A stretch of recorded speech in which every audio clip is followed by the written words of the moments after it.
안녕하세요. 방금 소개받은 김병훈입니다. 성경 권위를 수호한다는 것은 새삼 달리 말할 게 없는 신앙의 출발이요, 기본이요, 우리의 전부입니다. 그러니까 우리의 신앙이 성경이 하나님 말씀이다라는 사실을 떠난다면 우리의 신앙의 모든 내용 구성을 할 수가 없어요. 그러니까 사랑하는 여러분들, 시청자 여러분들이 지금까지 신앙생활 하시면서 교회에서 목사님은 또 설교 들으시고 성경을 통해서 여러분이 학습하고 이해하고 믿어왔던 모든 신앙의 사실들은요, 딱 한 가지 기본 고백 위에 있어요. 성경이 하나님의 말씀입니다 라는 사실이 있어요. 그러니까 성경이 하나님의 말씀이라는 이 사실로부터 조금씩 떠나게 된다면 나중에는 큰 어려움을 겪게 되죠. 그 어려움을 겪는 것이 우리가 전 세계적으로 소위 자유주의 신학 또는 성경의 자유주의적 비평학의 폐해로 보고 있는 겁니다. 교회가 다 문을 닫죠. 그 같은 교리적인 그 무너짐이 교회 안에 들어와서 어떻게 나타나고 진행되고 있는지 그것들에 대한 상세한 사례들을 살펴보고 우리의 신앙적 경각심을 가질 필요가 있죠. 많은 학자들이 여전히 비평학을 하고 자유주의 신학을 그 기라성 같은 뛰어난 똑똑한 사람들이 하는데 우리가 과연 그들의 판단과 이성적 권위를 우리가 따르지 아니하고 성경의 하나님의 말씀이라고 믿을 수 있을까요? 여기 굉장히 중요한 제가 표현을 했어요. 그들이 말하는 이성적 권위와 우리가 고백하는 성경적 권위의 충돌이에요. 이성적 권위라는 것은 그들이 알고 있는 경험과 그들이 제안하고 있는 이성적 사고의 틀 안에서 보아져요.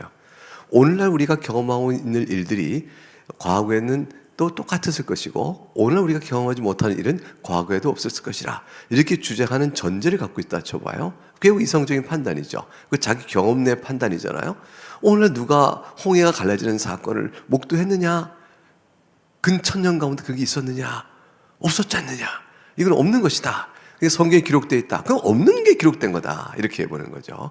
이게 뭐이게 이성과 경험 안에서의 자기 세계관 안에서 성경에 구축되어 있는 내용들을 뒤틀어 버리는 거죠. 빼버리는 거예요. 그러니까 자신의 이성적 권위에 대해서 판단을 내리고 성경을 재해석할 것을 주장해가는 모든 학문적 노력은 사실은 그 토대가 성경의 권위를 배척하고 시작한 것이죠. 근데 성경은 하나님의 말씀이란 말이죠. 하나님께서 실제로 창조주이시고 만드신 세상을 다 다스리시거든요. 하늘과 땅을 만드시고 그 안에 있는 모든 물건들을 다 만드셨다고 했어요. 그러니까 역사의 섭리권이 주님께 있어요.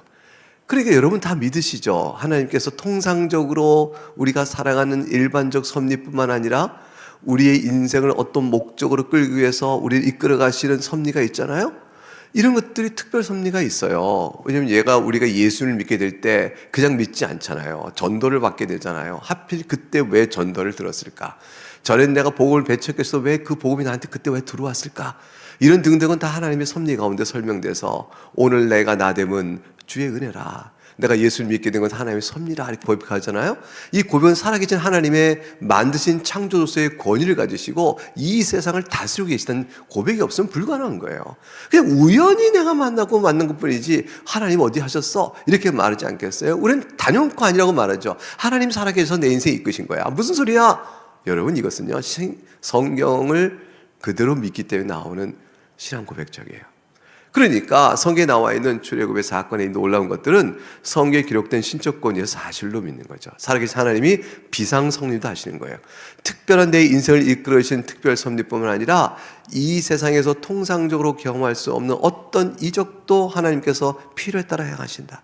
성경은요 전체적으로 구속사적인 관점에서 우리가 그리스도를 믿고 나오는 그 매듭마다 이적을 행하셔서 하나씩 전환기를 이루어가며 성경 전체 계시 흐름을 이끌어 가셔요. 그러니까 성경이 하나님의 말씀이라는 이 전적인 고백, 이 고백 없으면 안 돼요. 여러분 이 고백을 누가 하기 시작했을까요?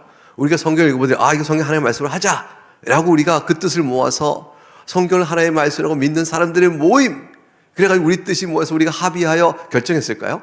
성수협이 성경이 하나님의 말씀이라고 믿는 사람들의 합의를 모여서 합의단체가 아니에요. 여러분, 우리가 이 조직이 있게 되는 배경에는 우리의 결심과 합의 이전에 성경이 우리를 설득해서 그래요. 성경을 읽으니까 하나님 말씀이네, 이 증언을 받기 시작했어요. 태초에 하나님이 천지를 창조하셨다, 이게 들어오기 시작해요. 그러면서 태초에 하나님 말씀이 계시니 그 말씀이 하나님과 함께 계셨다, 그 말씀이 곧 예수 그리스도라는 사실을 우리가 믿기 시작하는 거죠. 그 성경에 나와 있는 내용들을 믿고 감동받아 하나님의 말씀이다 하고 우리를 굴복시키셔요. 성경 스스로 자신이 하나님의 말씀이라고 말해요. 근데 그것을 믿게 되는 일은 우리 안에 계신 성령께서 인도하시는 거죠. 그러니까 하나님께서는 스스로 자신을 말씀으로 계시하시고 역사 속에 사건적으로 계시하는 것을 기록으로 남겨 우리에게 보게 하시며, 그 사건과 말씀의 계시를 기록하여 우리에게 주신 바대를 우리가 읽고 감동받아 과연 그렇습니다 고백하게 만드는 성령 하나님의 내적 증언, 이것들이 합쳐져서 우리로 하여금 성경 하나님의 말씀입니다 라고 말하게 됐고, 그것은 우리만이 아니라 지금까지 계속해서 그리스도를 믿는 모든 사람의 통일되며 공통된 고백이었어요. 여러분이 그것이 여러분이 믿고 있는 신앙의 교리를 다 결정해 줬어요. 그런데 여러분이 가끔씩 교회를 보면 적어도 자유주의 비평학이 등장한 이후부터 흔들 18세기부터 조금씩 빗나가고 계몽주의 유산에 의해서 적어도 이성적 합리적 판단을 벗어나고 경험적, 오늘날 우리가 경험하는 경험 범위를 벗어나면 있지 않은 가공된 이야기요, 신화요 또는 수정되어야 될 것이라는 판단을 가지고 성경을 들춰보기 시작한 거죠. 그러니까 성경은 더 이상 신적 권위를 주장하는 것으로부터 벗어나고 믿는 사람들의 고백 문서로 취급되어진 형태로 인식이 되어진 겁니다. 그렇게 되어지면서 그것이 학문 세계에 들어오고 학문이 그것을 주도적으로 잡게 되어지고 오늘에까지 그제 신학의 이름으로 결정됐을 때 그 결과적인 측면에서 많은 신학교의 소위 주류 학문계라 하는 데는 그 비평학의 큰 틀과 전제 안에서 그들이 움직여죠. 그것이 신학을 해나가는 일종의 문법이 된 거예요. 그 문법에 따라 하지 않으면 언어가 잘못된 것이라 생각하고 배척당합니다. 이거 똑같은 거예요. 진화론이 오늘날 과학계의 중심적 주류 전제로 딱 잡고 있으면서 그 고백 위에, 진화로 인한 신앙 고백 위에 서서 자신들이 하고 있는 과학적 관찰과 결과물들을 진화론적으로 끌어가 해석하는 식의 노력들은 논문을 평가받지만 반대의 경우라면 배척당하는 것과 똑같은 거죠. 이런 상황들이 있는 겁니다. 자, 우리가 성수역으로 모이는 것은 우리의 합의가 아니에요. 성령 하나님께서 하나님의 말씀을 통해 말씀하신 결과를 받고 있는 우리들입니다. 오늘 제가 여러분하고 잠깐 동안 나눌 이야기는요, 이거예요. 이 표현 신학적으로 안전한가? 자유주의 신학의 영향 아래 형성된 교회의 언어들, 뜻밖의 무심코 들었던 이야기들이 이게 그럴듯한데 사실은 이게 자유주의 신학의 영향을 받고 있는 표현들인 거죠. 교회 안에 들어와 있어요. 왜 그럴까요? 목사님들도 신학교에서 그렇게 배웠기 때문에. 그래서 그런 식의 표현들이 어떤 것인가를 한번 가볍게 짚어볼 거예요. 오늘 강의는 어려운 것도 아니고요. 들여다 보면 그래 나 저런 말 들어봤는데 저런 표현선 이렇게 표현하면 어떤 문제가 있겠구나, 이런 것들을 아마 살펴보는 시간이 될 것입니다. 이렇게 이런 순서로 강의하려고 그래요. 이 강의가 왜 필요한지 도입적인 얘기를 하고요. 자유주의 비평학의 인식론적 토대, 좀 말이 좀 어렵죠. 자유주의 비평학은 자유주의 신학에 근거한 성경 비평학은 어떠한 전제에 서 있는지, 이거예요. 내용은 쉬워요. 제목만 그래요. 두 번째는 성경관이 그래서 붕괴가 되어진다. 그러면 하나님의 계시가 하나의 종교 문서로 차원이 달라져요. 그러다 보니까 내용적으로 들어가서 몇 가지만 꼽았어요. 할 말은 많지만 몇 가지만 뽑았어요. 하는 창조 교리가 무너집니다. 원죄론이 붕괴돼요. 타락 교리가 약화됩니다. 그리스도의 신성 부인되어지고요. 대리 속죄가 당연히 부정되어지죠. 그리고 그리스도의 육체 부활도 부정하고, 따라서 교회는 어떤 목회적 결과가 나올까?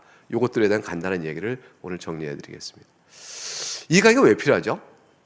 한번 읽어보세요. 자유주의 신학을 수용한 교회들이 교단의 헌법상으로는 여전히 정통 교리를 고백하지만 설교와 교육에서는 그 교리와 관련하여 역사적 사건이 아니라 의미, 객관적 선언이 아니라 적용으로 바꾸어 표현하는 일들이 있기 때문이다. 이것은 우연이 아니라 자유주의 비평학이 남긴 구조적 결과다.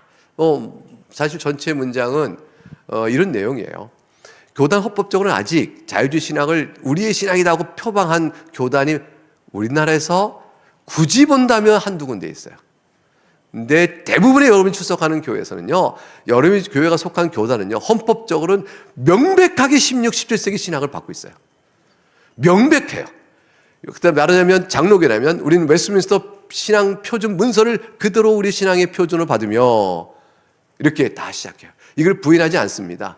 그 웨스트민스터 신앙 고백서 또 소위 이르면 대론 다 받고 있는데, 여러분 감리교도 마찬가지예요. 성결교도 마찬가지예요. 그 학교의 신학교나 일부 교단 목사님이 비평학적인 흔들림에 따라서 성경 권위를 설사 인정하지 않는다 할지라도 그가 속한 교단의 형식적인 의미에서는 정통교회 고백되고 있어요. 그러니까 우리가 그걸 보게 되면 믿을만하고 신뢰할 만하죠. 그런데 실제 진행되는 설교와 교육에 있어서는요, 교리를 가르치면서 이거 역사적 사건 아니에요, 의미만 따르면 돼요, 이거는 우리가 살고 있는 객관적 현실을 설명하는 것이 아니고요, 주관적으로 우리가 적용하고 있는 그 윤리적 차원이에요, 이런 식으로 바꿔 살짝 내용을 바꿔갑니다. 그렇게 되면요, 그들 스스로 속한 교단 헌법상의 정통 교리하고 스스로 모순되고 있는 것이에요. 이런 것들이 어떤 게 있는가 살짝 살펴보려고 해요. 자, 자유주의 비평학의 인식의 토대는 뭘까? 제가 질문해 볼게요. 여러분 답하시면 돼요. 자유주의 비평학의 전제는 무엇이죠? 인간 이성과 역사적 방법으로 검증 가능한만이 신뢰할 수 있다. 이게 진리라는 거죠. 인간의 이성 그리고 역사적 방법이라는 것은 오늘날 있는 일들 외에는 과거에도 있지 않았다. 오늘날 일어나는 일들만이 과거에 있었다는 사실을 기초로 해요. 그게 역사적 방법이에요. 그러니까 역사 비평 그러면 오늘날 우리가 하는 역사의 이해, 현실 그것과 똑같은 세팅으로 과거도 몰려가서 안 맞으면 제거하는 것, 그게 역사 비평적 방법이 되죠. 그리고 인간 이성이 안 맞아요. 그러면 비평 제거하는 것이에요. 여러분, 하나님이 우리 이성 안에 갇혀 계세요. 하나님은 우리에게 이성을 부여하시되 믿음으로 주를 바라보도록 하셨어요. 인간의 이성을 초월해 계세요. 초이성적이시죠. 그러니까 이성의 제한으로, 인간의 이성의 제한으로, 이성의 권위로 하나님을 판단하는 순간 하나님은 피조물이 되어버려요. 하나님께 주신 우리의 이성은 만드신 세계를 다스리고 우리고 통치할 수 있도록 피조 세계를 다스리기 필요한 가장 고귀한 인식론적 도구를 주신 게 이성이에요. 그 이성으로는 피조계를 판단할 수 있어요. 그래서 우리는 많은 물건을 만들고요, 또 분석도 해나고요. 그래서 모든 걸 할 수 있지만 하나님은 우리 이성의 대상이 아니에요. 하나님 이성으로 하나님이 계시한 내용을 이해할 수는 있지만, 그건 왜냐하면 하나님이 주신 계시가 우리 이성을 통하여 이해할 수 있도록 맞춰서 주셔요. 그래서 하나님의 계시를 이해할 수 있지만 하나님 그분과 관련된 내용들은요, 이성 자체를 초월해요. 하나님은 무한하시면서 영원하셔요. 여러분, 이거 이성적 판단할 수 있을 것 같아요? 하나님의 영원성이 시간의 무한한 연장이 아니라 시간을 초월하신다, 만드신 창조주시니까 여러분 그 이성적 판단이 되어져요. 무한성이라는 것이 공간의 광대성이 아니라 어느 작은 공간에도 계시고 무한한 공간의 전체도 계신다. 여러분, 이성적 사고가 아니에요. 삼일체 신론은 이성적 사고로 풀어지는 것이 아니죠. 예수 그리스도께서 하나님이시여 동시에 사람이시다, 이성의 사고를 벗어나요. 이 모든 일들은 하나님은 초월적 존재이시기 때문에 그래요. 이성은 초월적 존재에 대하여 그를 분석의 대상으로 쓸 수 있는 도구가 아니에요. 다만 그분이 우리에게 계시해 준 내용을 이해하는데 논리적 흐름을 따라간다는 아주 유용한 도구가 되어져요. 그래서 하나님의 계시 이해, 논리적 이해를 위한, 하나님의 계시를 논리적으로 이해하기 위한 수단인 이성을 하나님에 대하여, 그분이 하신 일에 대해 판단하여 그를 제한시키면 하나님을 물상화시키는 거예요. 하나님은 피조물계와 똑같은 대상을 낮춰버리는 거죠. 그 자체 신학은 복음과 성경의 가르침을 어긋나게 합니다. 자, 그러니까 자유주의 비평 이런 전제에 있어요. 그러니 자유주의 비평하기 전제는 어떤 결과를 날까요? 여러분 이미 예상했죠. 첫째, 초자연적 계시를 폐지하겠죠. 두 번째, 기적이나 예언의 진실성을 의심하죠. 그러니까 이사야서에서 예수님 탄생을 예언했잖아요. 그러니까 이걸 자유주의 비평하면요 절대로 예언은 안 봐요. 그래서 예수님 나중에 바벨론 포로로 돌아와서 근데 예레미야에서 다시 예수님께서 돌아오셔 바벨론 포로에서 돌아올 70년 이후에 돌아온다는 예언이 있어요. 예언이 성취가 되어졌거든요. 어떻게 볼까요? 성취된 다음에 거꾸로 기록한 것처럼 보는 거죠. 그러니까 성경에 나와 있는 하나님의 역사의 주권자로서 미래에 있으려 던 예언적 사실들을 선지자를 통해 미리 말씀하셨고 그랬다고 성경은 말하고 있어요. 예수 그리스도에 관하여 말하면 그 하나님의 아들에 관하여 말하자면 하나님께서 미리 성경에 이르기를 선지자와 성경을 통해 이미 미리 말씀하신 것이라 이렇게 로마서 1장에 딱 나와 있거든요. 그렇게 나와 있는 성경 자체가 증언한 그리스도의 예언과 성취에 대한 사실을 받지 않는 거죠. 그러니까 전혀 다른 결과를 낳아요. 그러니까 우리가 성경을 읽을 때 그 구조를 깨버리면 구원사적 흐름이 깨지고 그리스도 중심적 해석이 깨지고 언약을 따라 이뤄가는 게 깨지고 그게 성경 해석의 틀이 다 깨져요. 여러분 성경은요 그냥 읽는 단순한 사실들의 나열이 아니고 그 흐름을 꿰고 있는 그 구슬도 이렇게 꿰면 목걸이처럼 예쁜 게 되잖아요. 성경에 나와 있는 여러 사실들을 꿰가는 흐름의 궤적들, 그걸 우리가 뭐냐면 신학이라고 해서 사실 그게 성경 신학이에요. 성경을 어떻게 읽어야 합니까? 성경 무엇을 말합니까? 할 때 단순한 사건적 나열이 아니에요.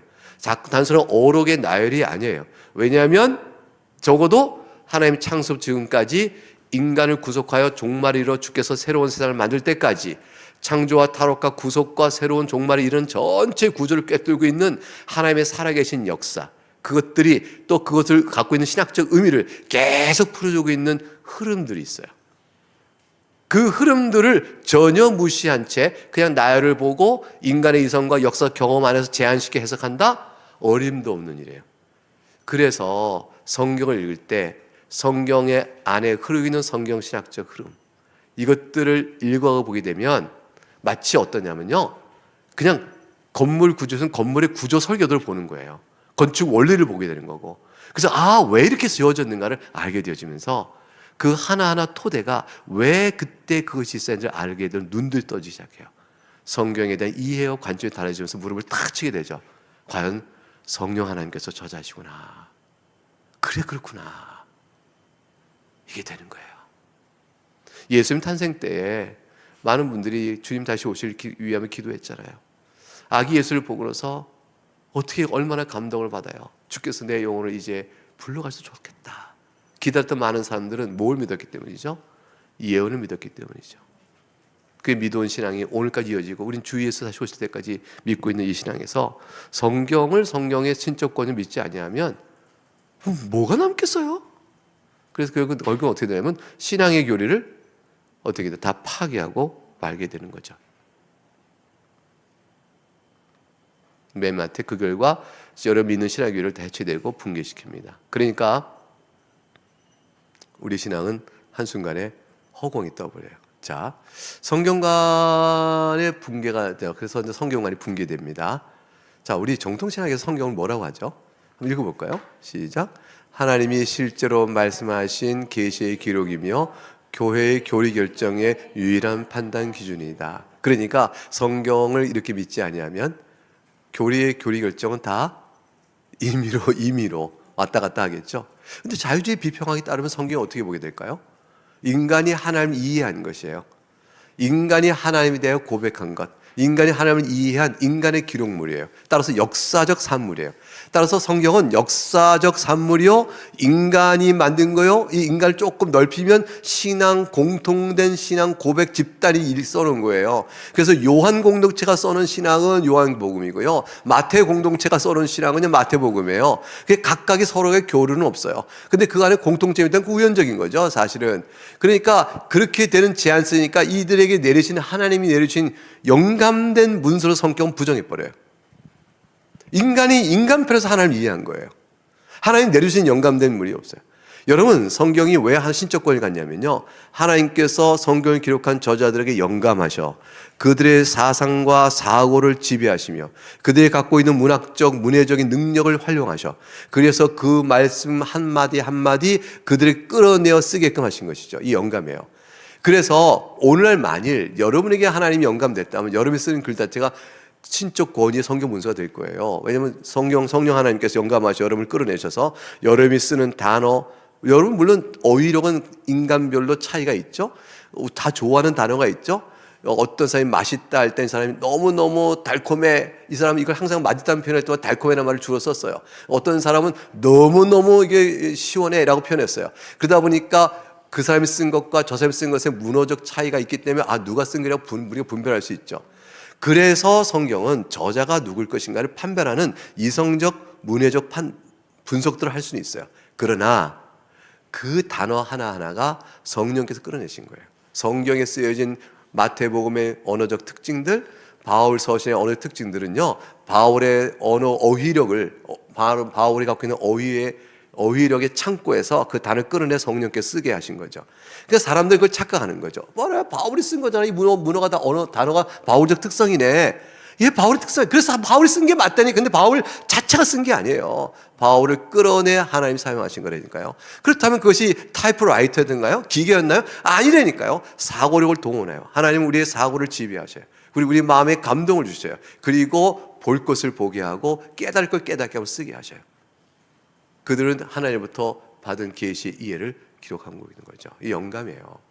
그래서 이거는 유기적 영감이라 그래요. 유기적 영감인데 단어 하나 기억했기 때문에 축자적 영감이라 그런 거예요. 그래서 이 사실, 축자 영감과 인간의 인격적 소유를 다 사용하시되 특별한 신적 권위를 인정할 만큼 이끄셨다라고 믿는 것이 정통신학의 성경관이에요. 근데 자유주의 비용은 이걸 전면으로 부정합니다. 교회에서 쓰는 언어들은 혹시 이런 표현 보면 잘 보세요. 성경도 인간이 그 시대 한계 안에서 기록된 쓰므로 나름의 한계를 갖습니다. 이런 표현을 여러분 들으면 이거 비평학적이네. 자유신학적 표현인데 성경은 하나님만을 가장 중요한 통로입니다. 그러나 우리에게서 절대 규범은 아니죠. 그 시대에 한계가 있으니까요. 성경 중에 절대 하지 마세요. 성경을 절대하면 성경을 우상화하는 겁니다. 하나님 우상 숭배 싫어합니다. 여러분 왜 성경 우상주의에 빠집니까? 이건요 정말 모순적인 거예요. 성경은 우리에게 하나님을 알려줘요. 그 성경대로 하나님 믿는 것은 가장 하나님을 높이는 일이에요. 여러분 성경을 절대화하여 성경대로 하나님을 믿으면 하나님을 가장 영광스럽게 올리는 거예요. 근데 그것을 우상화한다고 그래요. 이런 궤변이 어디 있어요? 성경을 떼내는 거죠. 성경을 떼내고 나서 하나님을 믿으면 그게 이방신을 섬기는 거 다를 바가 없어요. 우리가 하나님의 신관을 만들어내는 거죠. 여러분 하나님의 신관을 여러분 스스로 만드시겠어요? 성경대로 하나님 믿으시겠어요? 여러분 우리는요 본래 타락하고 부패한 자들이라 우리의 내면 안에서 만드는 신관은요 다 성경적 진리에 어긋나요. 우리 올바른 하나님에 대한 신관을 성경을 통해 수정하고 교정하고 배워가지 않으면 안 나와요. 여러분 때때로 우리가 하나님 왜 이러실까? 하나님 날 사랑하지 않는 것 같아. 왜 하나님께 내 인생을 그렇게 이끌어가셔? 여러분 그렇게 원망과 불평하신 적 있으세요? 여러분 그것들이 왜 나오는지 아셔요? 하나님께서 여러분 인생을 끌어가는 올바른 하나님의 섭리 이해가 부족해서 그래요. 하나님 어떤 분이겠는 여러분의 신관이 부족하기 때문에 그래요. 그렇기 때문에 성경을 읽고 보면서 성경상의 인물들의 인생도 이렇게 끌어가셨구나. 이때 이렇게 사용하셨구나. 하나님은 선하시고 좋으신 분이야. 과연 내가 내 인생의 현실 가지고 하나님을 선하시지 않다라고 말할 수가 없구나. 이걸 배워가는 일들이 필요해요. 그래서 성경을 통하여 하나님을 올바르게 알아가는 것이에요. 그러니까 성경을 절대화한다는 것은 하나님께 영광을 돌리는 우리의 마땅한 믿음의 도리가 되는 거죠. 자, 이러한 언어들은 우리에게 어떤 교리적 폐해를 줄까요? 성경은 모든 생각과 행위의 표준 규범이 아니다.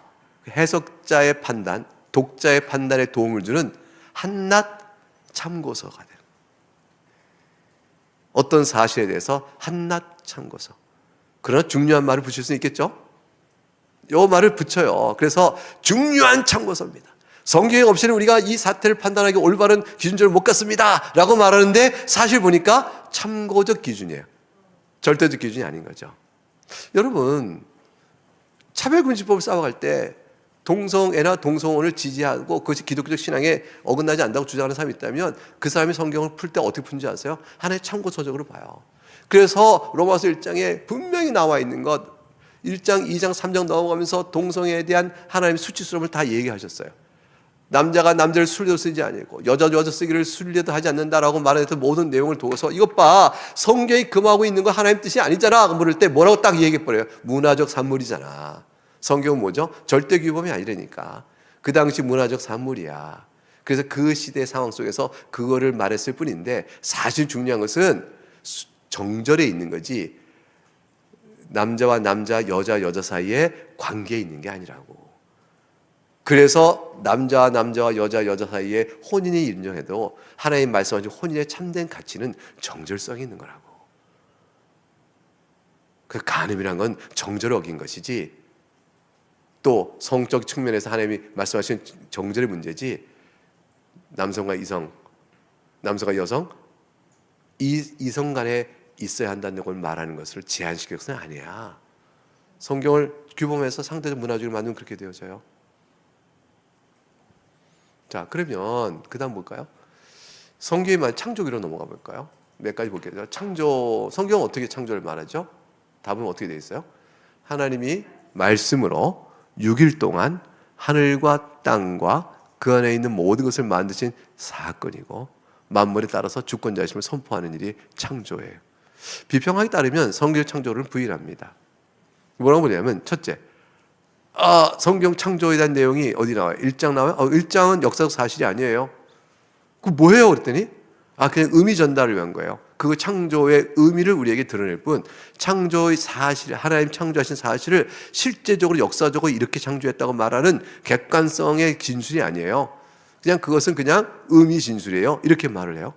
어떻게가 아니라 왜다래요. 왜라는 것은 의미 추구예요. 목적성을 의미해요. 어떻게는요, 실질성을 의미해요. 실제 방법론이죠. 창조 기사는 실제 하나님 어떻게 창조를 말하는 게 아니니까, 여러분, 창조는 하나님 뭐를 어떻게 만드셨죠? 만물을 하나님의 창조로서 어떻게 창조하셨죠? 무엇을 창조하셨어요? 말씀으로. 하나님께 분명히 말씀을 창조했다고 어떻게 설명하고 있잖아요, 성경은.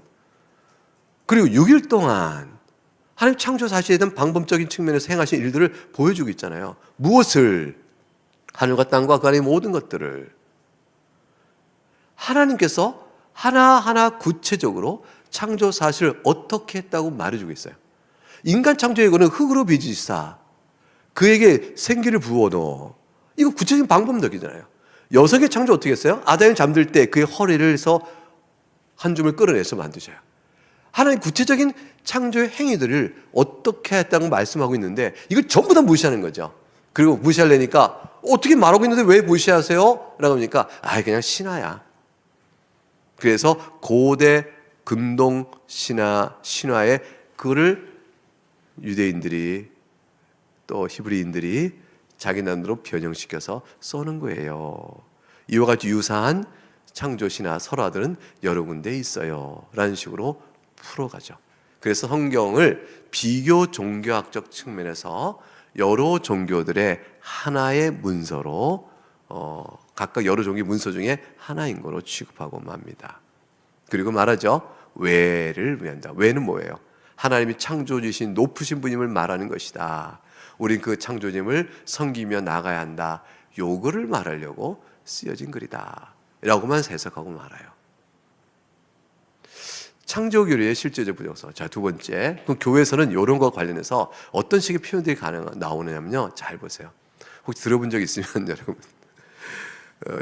창조를 문자적으로 믿을 건 없습니다. 그걸 믿느냐 안 믿느냐는 신앙의 본질이 아니에요. 창조주이시라는 것만 믿으면 돼요. 그 창조 사건에 대한 그 내용을 문자적으로 믿을 필요는 없습니다. 신앙의 본질이 아니고요. 따로 창세기 1장은요, 하나님이 창조주시다 이건 말하는 게 맞죠. 그러나 실제 창조하신 방식을 말하는 건 아니라니까요. 성경의 창조 기사는요, 어떻게 이것들이 이루어졌는가의 기원성을 얘기하는 게 아니고요, 우리가 살아갈 때 어떻게 살아가야지 삶의 의미를 말하고 있어요. 창조 기사는 과학 교과서처럼 읽어서는 안 됩니다. 창세기 1장은 과학 교과서가 아니에요. 과학은 실제 실험적으로 어떻게 말하지만 어떻게를 말하고 있잖아요. how. 근데 창세기 1장은 how가 아니에요. 목적만 말하고 있어요. 성경 창조의 목적. 과학은 창조의 방식을 말하고요. 그러니까 과학이 따라가요. 이때 과학은 다 줄치고 뭐라면 진화론이에요. 진화론적 이해를 따라오시면 돼요. 과학이 그렇게 풀어냈으니까 여러분 창조 세계는요, 생물의 창조는요, 다 진화론적 이해하시면 돼요. 그러면 성경 일정에 하나님 말씀을 창조하시는데 어떻게 된 거예요?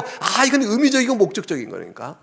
그 주관적 윤리 영역으로 축소되는 거죠. 교리적 폐해가 생겨요. 어떻게 되냐면 창조론의 객관적 권위가 무너져요.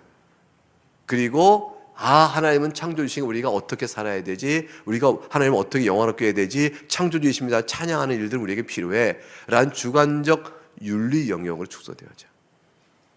그래서 객관세계에 대한, 그럼 어떻게 되냐면요. 성경이 갑자기 성경 읽는 것이 성경 해석자의 주권에 들어가요. 누구에 들어가면 과학자의 주권에 들어가요. 그래서 오늘 이 시대의 제사장은 누군지 아세요? 이 시대의 제사장? 과학자라니까요. 과학자가 하나님과 우리 사이에 연결한 제사장이에요. 왜냐하면 성경을 읽어도요, 과학자의 손을 거쳐야 돼요.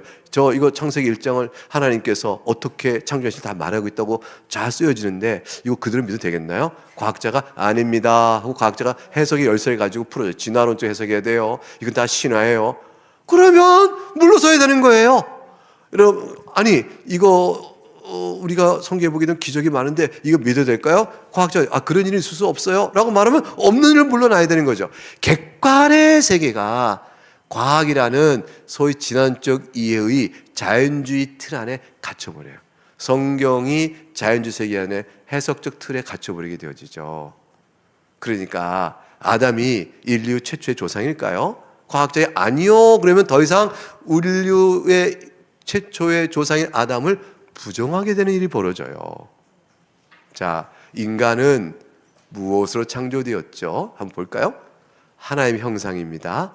그리고 도덕적 영적인 책임을 진 자로 만물을 다스릴 자로 창조되어졌어요. 아주 간단한 정리죠. 근데 자유주의 비평학에 따르면 이게 어떻게 해석되는지 아세요? 인간은 진화의 결과예요. 아담과 하와는 인류 조상이 아니라 아담과 하와라는 어떤 집단적 그룹이 있어요. 그 그룹이 가리켜 아담과 하와라고 일컬었다. 일컬었다. 왜냐하면 하나님께서 진화의 결과로 나오는 현행 인류 이전의 선행 인류가 있잖아요. 그 선행 인류들 가운데 하나님 보시고 너희 그룹은 내가 특별히 나와 함께 교제하자 해서 어느 집단을 선택하셨다. 근데 그거를 가리켜서 아담과 하와라는 한 쌍의 두 사람을 인류의 조상인 것처럼 성경이 기록한 것이야 라고 소위 인류학적 측면에서 자연사적 인류학적 측면에서 그걸 풀어내고 그걸 말하기 위해서 화석학적 증거를 가지고 내세웠어요. 화석학이 그걸 못 드러내요. 그거를 가지고 꾸며서 하나의 내러티브, 거대한 서사를 만들어서 이거를 소위 과학이라는 이름으로 내세웠어요. 바탕은 뭐죠? 신화죠. 물질에서 단세포 생명이 등장하고, 단세포 이러면 교과서에 배운 대로 생명 개통수를 만들어서 쭉쭉쭉쭉쭉 종류를 넘어서 마침내 인간까지 오는 상태의 진화의 결과가 있었고, 그 진화의 결과가 오랜 세월을 거치니까 사람 현재 인류 같은 인류 이전에 수많은 선행적 인류가 있었단 말이에요. 그래놓고 그들의 진화의 발전 과정, 그 과정을 통해서 올라왔고, 그 중에 하나님께서 한 무리를 택하여 아담과 하와를 했다. 그러니까 인류는요, 생물학적으로 말하면 하나님이 처음 만든 아담과 하와가 아니에요. 아담과 하와는 하나님의 그룹 단위를 아담과 하와라고 이렇게 하나님이 교제하는 종교 단체로 종교성을 부여하고 너는 나와 함께 교제하라고 특별히 했다고 얘기해요. 유신지나면서 다 그렇게 얘기해요. 그렇게 얘기한 다음에 어떻게 되냐면 그들은 적어도 생물학적으로는요, 우리의 유일한 부모로서 서 있지 않아요. 왜냐하면 진화론적 결과에 따라 수많은 무리들이 오늘 현행 인류를 이룬데 연결성을 갖고 있기 때문에, 그래서 대표성이 무너져요. 대표성. 하나님의 형상은 인간 존엄성을 가리키는 은유라. 하나님의 형상이, 하나님께서 아담을 만들고 특별히 하나님의 형상으로 만들었다 했을 때 그에게 부여되어진 하나님과 관계의 거룩성과 진리성과 의의성이 있어요. 그래서 하나님의 형상은 하나님의 앞을 예배할 줄 아는 자로 우리를 처음부터 만드셨다. 그리고 우리 안에서 만물을 다스릴 수 있는 통치적 능력을 우리에게 부여하셨다. 이게 하나님의 형상의 신학적인 주요 개념인데, 그거를 그 인간이 다른 생물보다는 존엄하다는 것에 대한 은유적 표현으로 하나님의 형상을 풀어가 버리는 단계가 되어져요. 그래서 예배적 의미가 사라져 버립니다. 이렇게 되어지면 교회 안에서 이런 이해가 신학적으로 깔렸다면 교회에서 이런 식의 표현들을 할 수 있어요. 여러분 잘 들어보세요. 하나님의 형상은 인간이 얼마나 존엄하며 인간이 스스로 얼마나 자신을 개발하며 나갈 수 있는가에 대한 가능성을 표현하는 것입니다. 이거는요, 그 자체로는 틀린 거 아닌 것 같아요. 하나님의 형상을 받은 우리들에게는 이성이 있고요, 우리 감성이 있고 의지 결단이 있고요, 자유주의 가진 특별한 존재이면서 또 하나님의 거룩과 의와 진리로 나갈 수 있는 아주 특별한 좁은 힘의 하나님의 형상이라는 것을 가지고 있고, 넓은 힘에서 우리에게 구조적으로 갖고 있는 인간의 독특성과 탁월성이 있기 때문에, 그렇지, 하나님의 형상은 인간의 존엄성과 가능성을 말하는 표현이지 이 문장 자체로는 괜찮은 것 같아요. 그런데 더 말하진 않아요. 하나님의 형상은 하나님께 인간에 특별하게 부여하신 것으로 아담을 창조할 때 부여하신 것입니다, 이렇게 말하지 않아요. 그 말을 빼고 요 말만 한다면 그 다음 얘기가 궁금한 거예요. 그래서 왜 인간이 존엄하죠? 왜 인간의 가능성이 있다는 얘기죠? 이 설명을 해 나가야 돼요. 근데 이렇게 나가요. 왕의 원래 하나의 형상은 신의 형상이다, 로마 황제도 신의 형상이다, 뭐 이렇게 얘기하잖아요, 그죠? 그러니까 고대 왕들이 우리가 신이다 이런 관념으로 자신을 일치시키고 했던 일들이 있었는데, 아담 인류라는 보편 인류에게 하나님의 형상의 말을 풀어냈다는 것은 이건 민주주의적 관점이야, 정치로 풀어갈 거나, 이거 자유주의 아주 왜곡된 해석이죠.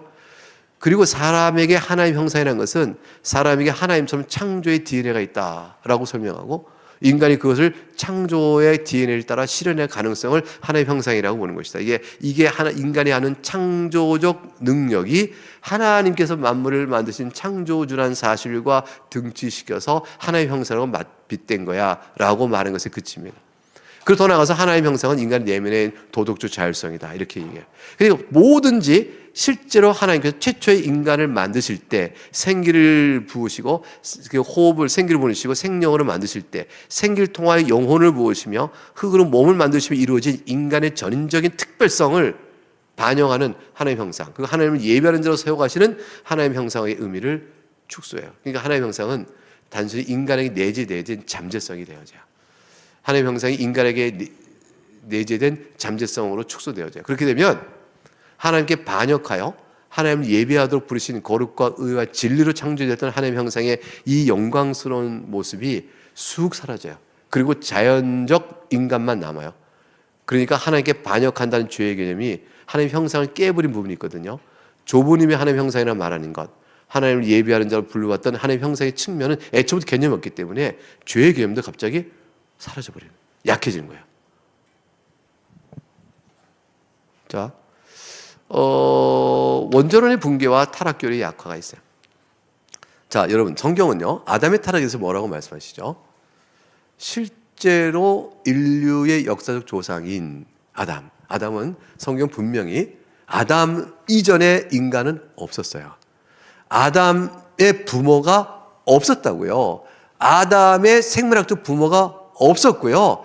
아담 이전에 있었던 인간이라는 게 없었기 때문에 아담 이전에 인간이 죄를 졌다는 개념도 없는 거예요. 아담 이전에 인간이 있었는데 악을 행했다는 개념도 없어요. 오직 모든 죄와 악의 시작은 아담으로부터 비롯돼요. 아담을 하나님이 만든 최초의 인간이요, 아담으로부터 하와를 최초에 만드셨고, 둘로부터 온 우리가 아는 모든 인류가 다 번식된 거죠. 그래서 인류의 대표예요. 그 아담을 대표성으로 하고, 여러분, 우리가 예수 그리스도 말미암아 구원을 받죠. 그리스도께서 둘째 아담이에요. 그러니까 둘째 아담인 대표와 첫째 아담, 실제의 아담 사이에는 대표적 병행 원리가 생겨요. 그래서 아담으로 말미암아 모두가 부패하여 죄 아래 있듯이 그리스도를 믿는 자가 그리스도로 말미암아 모두가 의의 백성이 되어지는 이 대표성의 원리가 성경이 주장하는 타락과 구속 사이의 중요한 원리예요. 이 원리는 하나님께서 그렇게 하셨기 때문에 주어진 것이에요. 인간이 상상으로 그렇게 하자고 만든 원칙들이 아니에요. 하나님 그렇게 원리적으로 대표성의 원리 따라 그걸 해나가셨어요. 그런데 자유주의 비평학은 아담을 신화적 인물로 취급하거나, 당군이죠, 집단적 명칭일 뿐으로 타락하거나 취급하거나, 그러니까 타락의 기록이 인간의 자의식의 성장을 표현한다. 이게 무슨 말이냐면요, 인간이 스스로 나는 나다, 독립성, 자율성, 이건 완전히 해결 철학적이죠. 그 대자적 의식 속에서 대자적 의식이 생겨서 자기로부터 주인으로부터 늘 종속되다가 순간 자기의 자아적 정체성을 발견해가면서 독립성을 주장하는 것처럼, 마치 타락은 하나님에 대하여 나는 스스로 선악을 알게 하는 결정을 내가 하겠습니다라는 식의 자율주의적 의식을 갖고 하나님 앞에 표현된 신화적 구조 안에서 인간의 자식의 성장을 반영한 것이다 라고 보는 거죠. 더 이상 사실이 아닌 거죠. 인간이 하나님부터 범했던 죄를 인간 스스로 자유의식을 갖고 살아가는 자율적 의식을 갖고 살아가는 인간 중심적 인본주의 사상을 자기의 독립성으로 보는 거예요. 그러니까 이것은 선한 게 되는 거죠. 이게 거의 마귀적이죠. 사탄이 속인 거잖아요. 절대 안 죽어. 너희가 하나님과 같이 돼. 자, 그러니 이런 식의 표현이, 이런 식의 신학적 이해가 있으면 교회 언어들 속에 이런 식으로 표현될 수가 있어요. 잘 보세요. 아담의 역사성은 신앙의 본질이 아닙니다. 왜 이런 말 할까요? 아담의 역사성 줄치고 인류사적 고고학과 또 과학, 진화론적 과학에 따르면 아담은 실제로 존재했던 두 사람의 역사가 아니거든. 그래서 성경에 나와 있는 창세기 2장 3장 거기 나와 있는 아담의 이야기 그건 다 신화야. 그러니까 역사성은 신화라고 말하면 다들 곤란해할 테니까 이렇게 한번 말하자. 여러분, 아담의 역사성 문제는 그게 더 중요한 게 아니고요. 여러분, 신앙의 본질이 아닙니다. 더 중요한 건요, 아담을 통해서 우리가 아는 게 뭡니까? 인간은 불완전하다는 거예요. 굉장히 강력한 설교를 끌어낼 수 있어요. 근데 인간의 불완성을 말하는 것은 그 말만 맞죠. 아담이 유한한 존재로 불완전해요. 근데 하나님은 어떻게 만드셨죠? 아담을? 완전한 존재를 만들었어요. 무음한 존재를 만들었단 말이에요. 그런데 아담이 왜 타락했을까요? 아담은 유한한 존재이기 때문에 무흠하고 죄가 없는 순결한 존재로 만들어졌지만 유한한 존재이기 때문에 결국은 변질적 가능성이 있었고 그 변질이 사탄의 시험에 의해서 넘어져 버려서 나타나서 현상화돼 버린 거예요.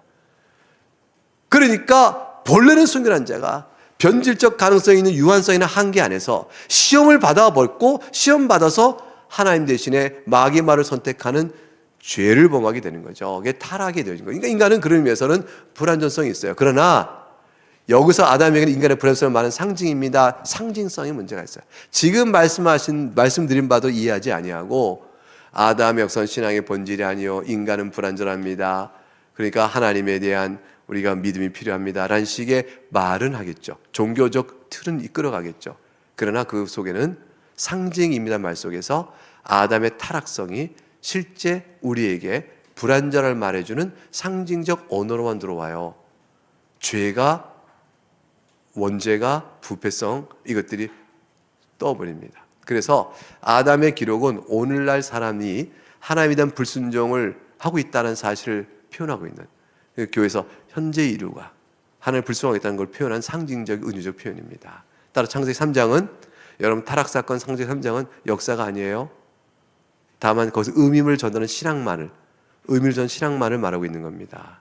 그래서 교회에서 아담과 하와가 선악을 따먹는 장면을 그려놓고 사탄이 뱀으로 이렇게 와서 그래서 그 꼬임을 하고 있는 그런 모습의 그 삽화나 그림 같은 거 가지고 어린아이에게 가르치면 이건 다 상징적인 거야. 실제 있었던 일은 아니야. 이렇게 가르쳐야 하는 것이에요. 그래서 6일 동안 창조하신 내용을 첫째 날부터 여섯째 날까지 창조의 내용을 그림을 쭉 보면서 하나님이 이렇게 창조하셨어라고 말하는 것은 다 잘못된 게 되는 거예요.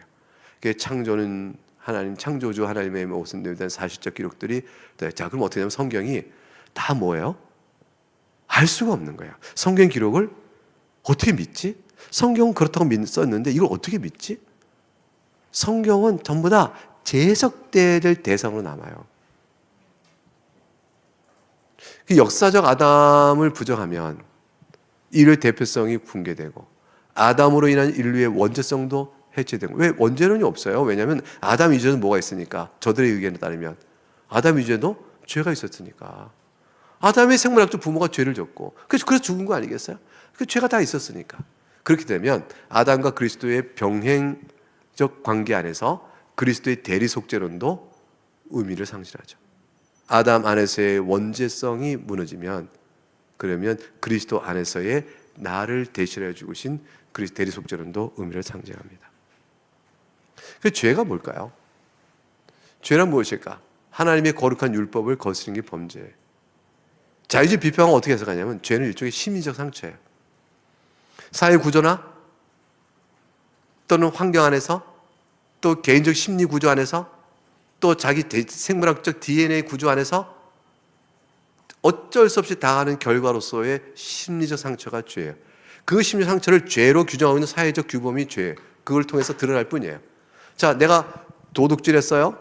도덕적 성질을 갖고 있는 나 DNA 구조상의 내가 결과일 뿐이에요. 이거는 내가 받고 있는 심상처, 이걸 죄라고 다스리고 사회적 통제를 이루어질 때 그 안에서 나는 어쩔 수 없는 결과 안에서 내가 심리적으로 죄인이라는 자기의식을 가져야 되는 거죠. 이게 상처예요. 이런 식의 설명들이 주어지는 결과가 나와요. 자, 이게 자유주의 신학의 문제인데, 그 죄의 본질에 대한 교회 언어는 이렇게 쓸 수 있어요. 죄는 여러분 개인의 문제가 아닙니다. 사실상 여러분 내면 안에 있는 심리적 구조와 사회 구조와 환경에 대한 상처입니다. 하나님께서는 정죄하지 않으셔요. 다 용서하셨거든요. 하나님은 정죄하는 하나님이 아니셔요. 그래서 정죄감에 시달리지 말고 여러분이 갖고 있는 죄책감에서 해방하시란 말입니다. 회개는 자신을 이해하는 과정이에요. 아, 내가 왜 이렇게 됐는가? 심리 치료를 받고 자기 성찰을 통해서 내가 객관적 죄인이 아니라 주관적 심리 치료를 통해서 나를 바꿔가면 되는 거예요. 그게 회개에 대한 변화가 되어져요. 그래서 전부 다 윤리적, 주관적 측면으로 바뀐다니까요. 그것도요, 윤리적으로 바뀌는 것도요, 절대 규범에 의한 것이 아니에요. 상대적 규모에 따라서 바뀌어져 가는 것이에요. 자, 하나님께서 공의로 심판하실 이유가 없어져요.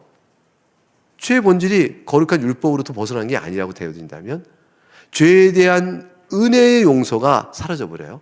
다만 하나님께서 오래 참으시사 우리를 치유해 주시는 자비로움만 있게 되는 거죠.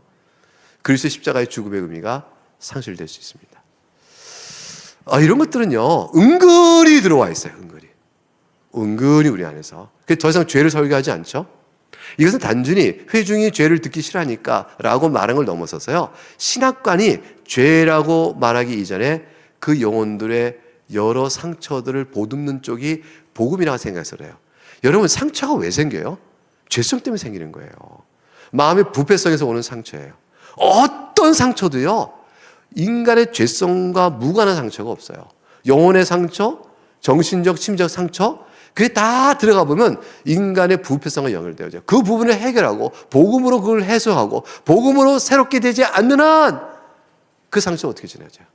열등의식의 상처가요, 열등의식의 상처가 나를 내가 우등자가 되지 않는 해소가 안 돼요. 나 혼자 절대적 우등자가 돼야 돼요. 그렇지만 해소가 되겠어요? 열등의식의 상처가 해소되어져요? 근데 열등의식이 왜냐면 비교적 관점에서 오는 왜곡된 이해잖아요. 왜곡된 이해가 비교적 관점이 왜 와요? 죄성에서 오는 거예요.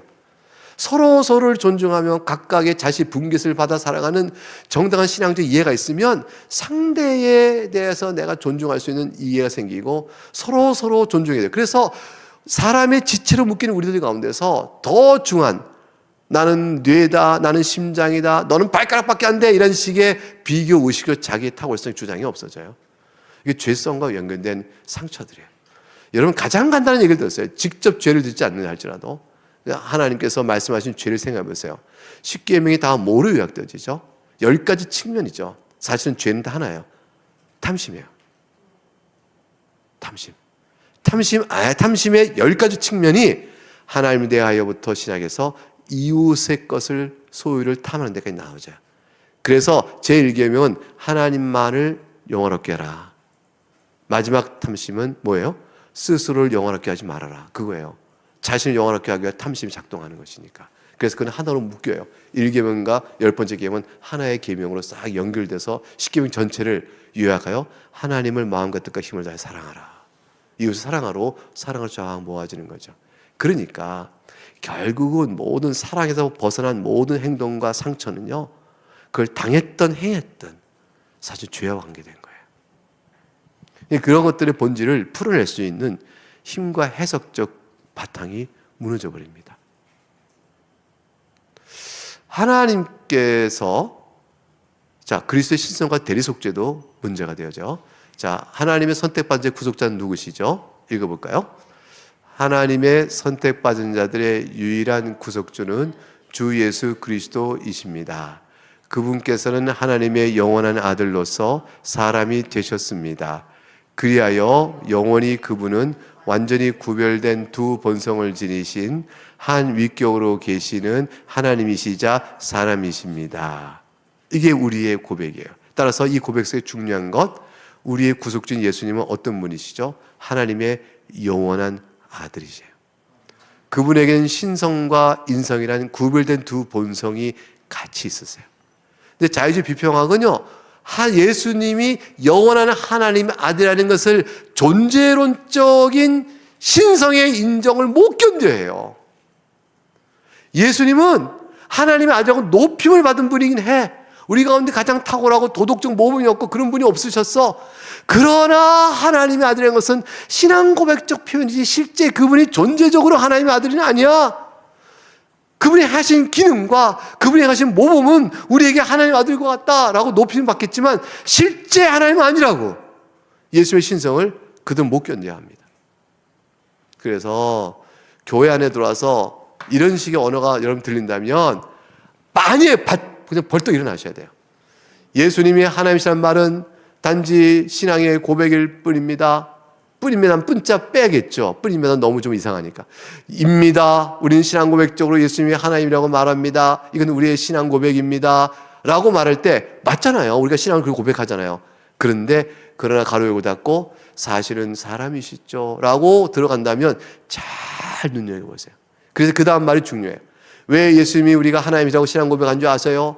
예수님이야말로 우리가 하나님을 우리에게 가장 완전하게 보이시는 분이시니까요. 이 말도 맞거든요. 하나님을 보고자 하는 사람은 예수님을 바라봐야 되니까. 그런데 완전하게 보이신 부인한 말 동그랗게 치고 사람이시거든요. 이 말로 바뀌는 거예요. 예수님은 하나님을 완전하게 우리에게 보여주는 가장 하나님을 보고자 할 때 가장 모범적이기 때문에 하나님의 어떤 분이신가를 보여주는 사람이십니다. 그래서 우리가 예수님을 하나님이시라고 신앙을 고백하지요. 예수님 우리 하나님께 하나님의 마음을 우리에게 보여주시는 고귀한 분입니다. 왜 그럴까요? 고귀한 분이에요. 왜냐하면 하나님의 마음이 뭐예요? 하나님의 사랑하는데 그 사랑을 실제로 보이는 윤리적인 대표자니까. 그래서 이런 표현들 속에 가로역을 닫고 기본적 맥락을 잘 봐야 돼요.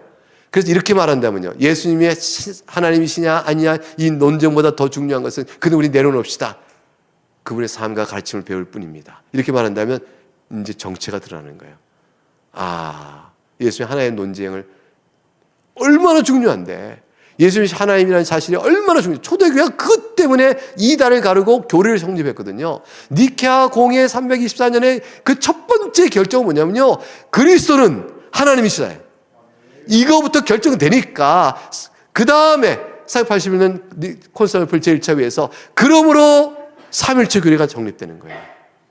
예수님이 하나님의 아들이 하신 것은 유대인과 우리가 왜 다른가를 설명하는 중요한 거예요. 지금 와서 이스라엘과 우리가 왜 다른가를 중요하게 말해줘요. 크리스천리티가 왜 그리스도 크리스천리티일까요? 하나님의 교회가 아니고 왜 크리스천리티? 그리스도교라고 할까요? 왜 기독교라고 그럴까요? 하나님교 안 그러고. 이게 우리 신앙의 가장 중요한 출발적 모태역 토대이기 때문에요. 그리스도가 하나님이시라는 사실을 떠나면 전체로 무너져요. 우리가 유대교로 가지 왜 여기 있어요? 그래서 신성에 대한 교회원들 속에 가만히 보면 그분의 삶과 가르침이 중요할 뿐입니다 말하는 순간 예수님의 신성의 논쟁보다 라는 순간 예수님의 신성을 부정하는구나. 삼일초론이 부정되는구나. 이걸 물어봐야 됩니다. 근데 형식적으로는 말한다 할지라도 내용으로 가면 아니죠. 그래서 정통교리를 비슷하게 얘기해요. 근데 더 물어봐야 되는 거예요. 자, 또 한번 보십시다. 제가 질문하겠어요. 하나님의 아들이신 그리스도께서 어떻게 사람이 되셨습니까? 시작. 하나님의 아들이신 그리스도께서 참된 몸과 이성적 영혼을 그분 자신에게 취하심으로 사람이 되셨습니다. 그분은 성령 하나님의 능력으로 동정녀 마리아의 태에 잉태되셨고 그녀에게서 나셨습니다. 그러나 죄는 없으십니다. 자유주의 비평학은요, 동정녀 탄생을 신화적인 서사로 취급해요. 이건 역사 진짜 있는 일이 아니에요. 단지 그리스도께서 사람이라는 사실만을 우리가 여기서 알면 됩니다.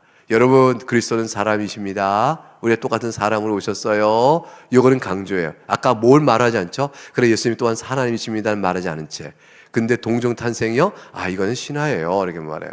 여러분, 지난번 제가 강의할 때 얘기했던 것 같아요. 어느 우리 교단, 한국의 장자 교단이냐 아니냐를 다투는 큰 두 개 교단 중 어느 한 교단이에요. 근데 그 교단에 있는 어느 목사님이 실제 성도를 모아놓고 사도신경을 강의하다가 동정녀 마리아에게 나시고라는 부분에 딱 오니까 여러분, 요즘에 이걸 믿는 사람이 어디 있어요? 이렇게 교인들에게 말한 거죠. 신학교에서 배운 대로 말한 거예요. 그래서 사도신경은요, 다 그 당시 사람들의 신앙 갖고 만들었을 뿐에 우리는 다 재해석해 이해해야 됩니다 라고 말한 거예요. 그러니까 그 교인들이 그 중에서 벌떡 전부 다 일어나서 당회에다 얘기하고 그분을 안 됩니다 하고 이렇게 치리하고 내보내야 될 거 아니에요? 전혀 끄떡도 없어요. 조용히 해, 시끄럽게 하지 말고. 그 중에 몇 분이 못 참아서 이건 아닙니다 하고 당에서도 조용하세요. 적당한 때에 더 잘 또 교회를 내보내시면 되죠. 이 정도 타협이에요. 이거 노예의 치리감이에요. 노예에서 아무 말도 하지 않죠. 왜냐하면 이미 배웠으니까. 그렇게 학교에서도 들었을 테니까. 교회 언어들 잘 보세요. 동료 탄생은 과학적 가능성 없습니다. 사실 신합니다. 이 말 하고 싶은 거죠. 이 과학적 가능성은 왜냐하면 과학적 가능성이라는 것이 오늘 우리의 진리의 척도니까 이걸 전제하면서 동료 탄생 이게 동료 탄생 과학적 가능성 없습니다. 그러므로 하나님의 이적입니다. 라고 말하면 좋잖아요. 근데 그 반대로 쓰는 거죠. 똑같은 표현인데 그래서 그 맥락을 잘 보셔야 돼요. 동료 탄생의 기록은 예수님의 탁월성을 위한 고백일 뿐입니다. 얼마나 훌륭하신 분가를 신화화시켜서 우리와 다르게 나신 분이야라는 식으로 말하고 있는 거라고 설명하고 있는 거죠. 우리가 그렇잖아요. 뭐 신라의 박혁거세 아래서 태어난 사람, 특별한 탄생한 사람으로 특별성을 주장한 것처럼 그와 같은 신화적 존재를 보는 거죠. 그 그리스 신화에서도요, 다 탄생의 특별성이 있어요. 그걸 높이는 방식으로 보는 거예요.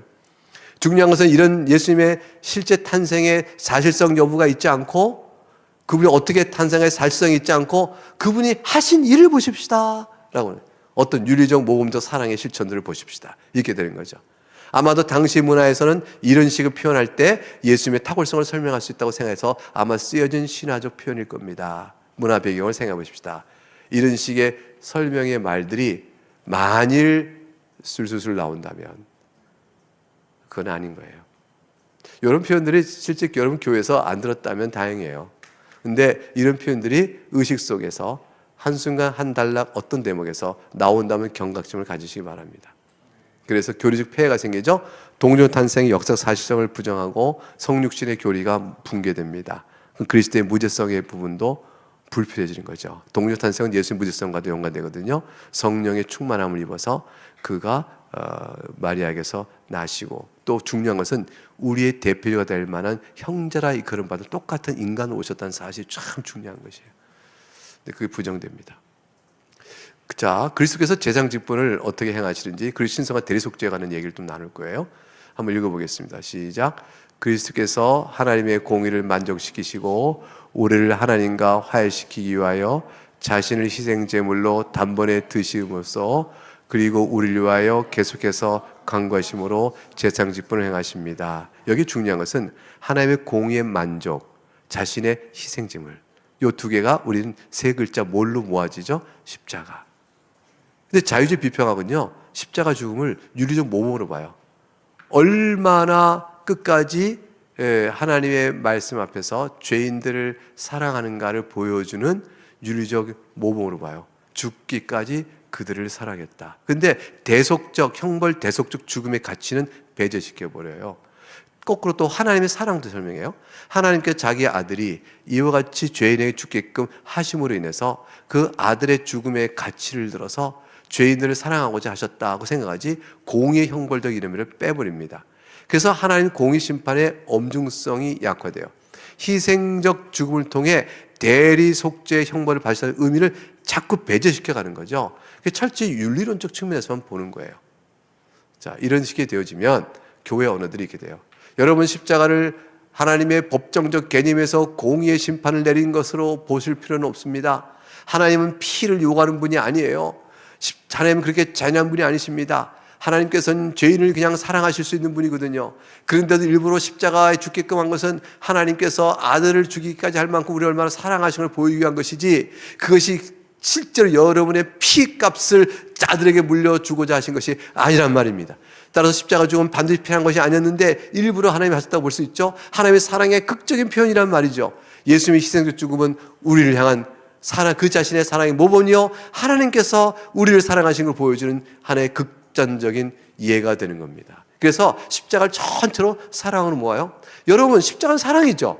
근데 그 사랑 속에 뭐가 있어요? 죄를 향한 공의 심판을 대리속자는 사랑이 있는 것이지, 그걸 배제하여 그 죄를 묻지 않아도 되는데 내가 얼마나 너희를 사랑한 줄 아냐, 내가 나를 때리마 하는 식의 사랑이 아니에요. 내가 너희를, 그래서 불필요한 십자가 죽음이 아닙니다. 그래서 죄인들은 얼마나 악한 걸 보여주고, 그래 불구하고 오래 참으신 하나님의 사랑, 그래서 아들을 죽게 하심으로 내가 너희를 얼마나 사랑하지 않느냐, 그 사랑을 보이는 모범이 아니에요. 대리속죄 형벌의 의미가 부인되어지고 부정되어지고 도덕주의 구원을 보상되어져요. 이것이 문제입니다. 이렇게 되어지면, 자, 그리스도의 높아지심은 무엇입니까?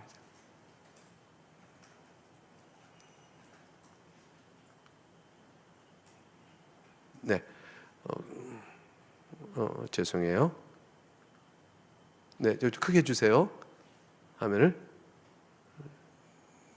네, 됐습니다. 네, 넘어가겠습니다.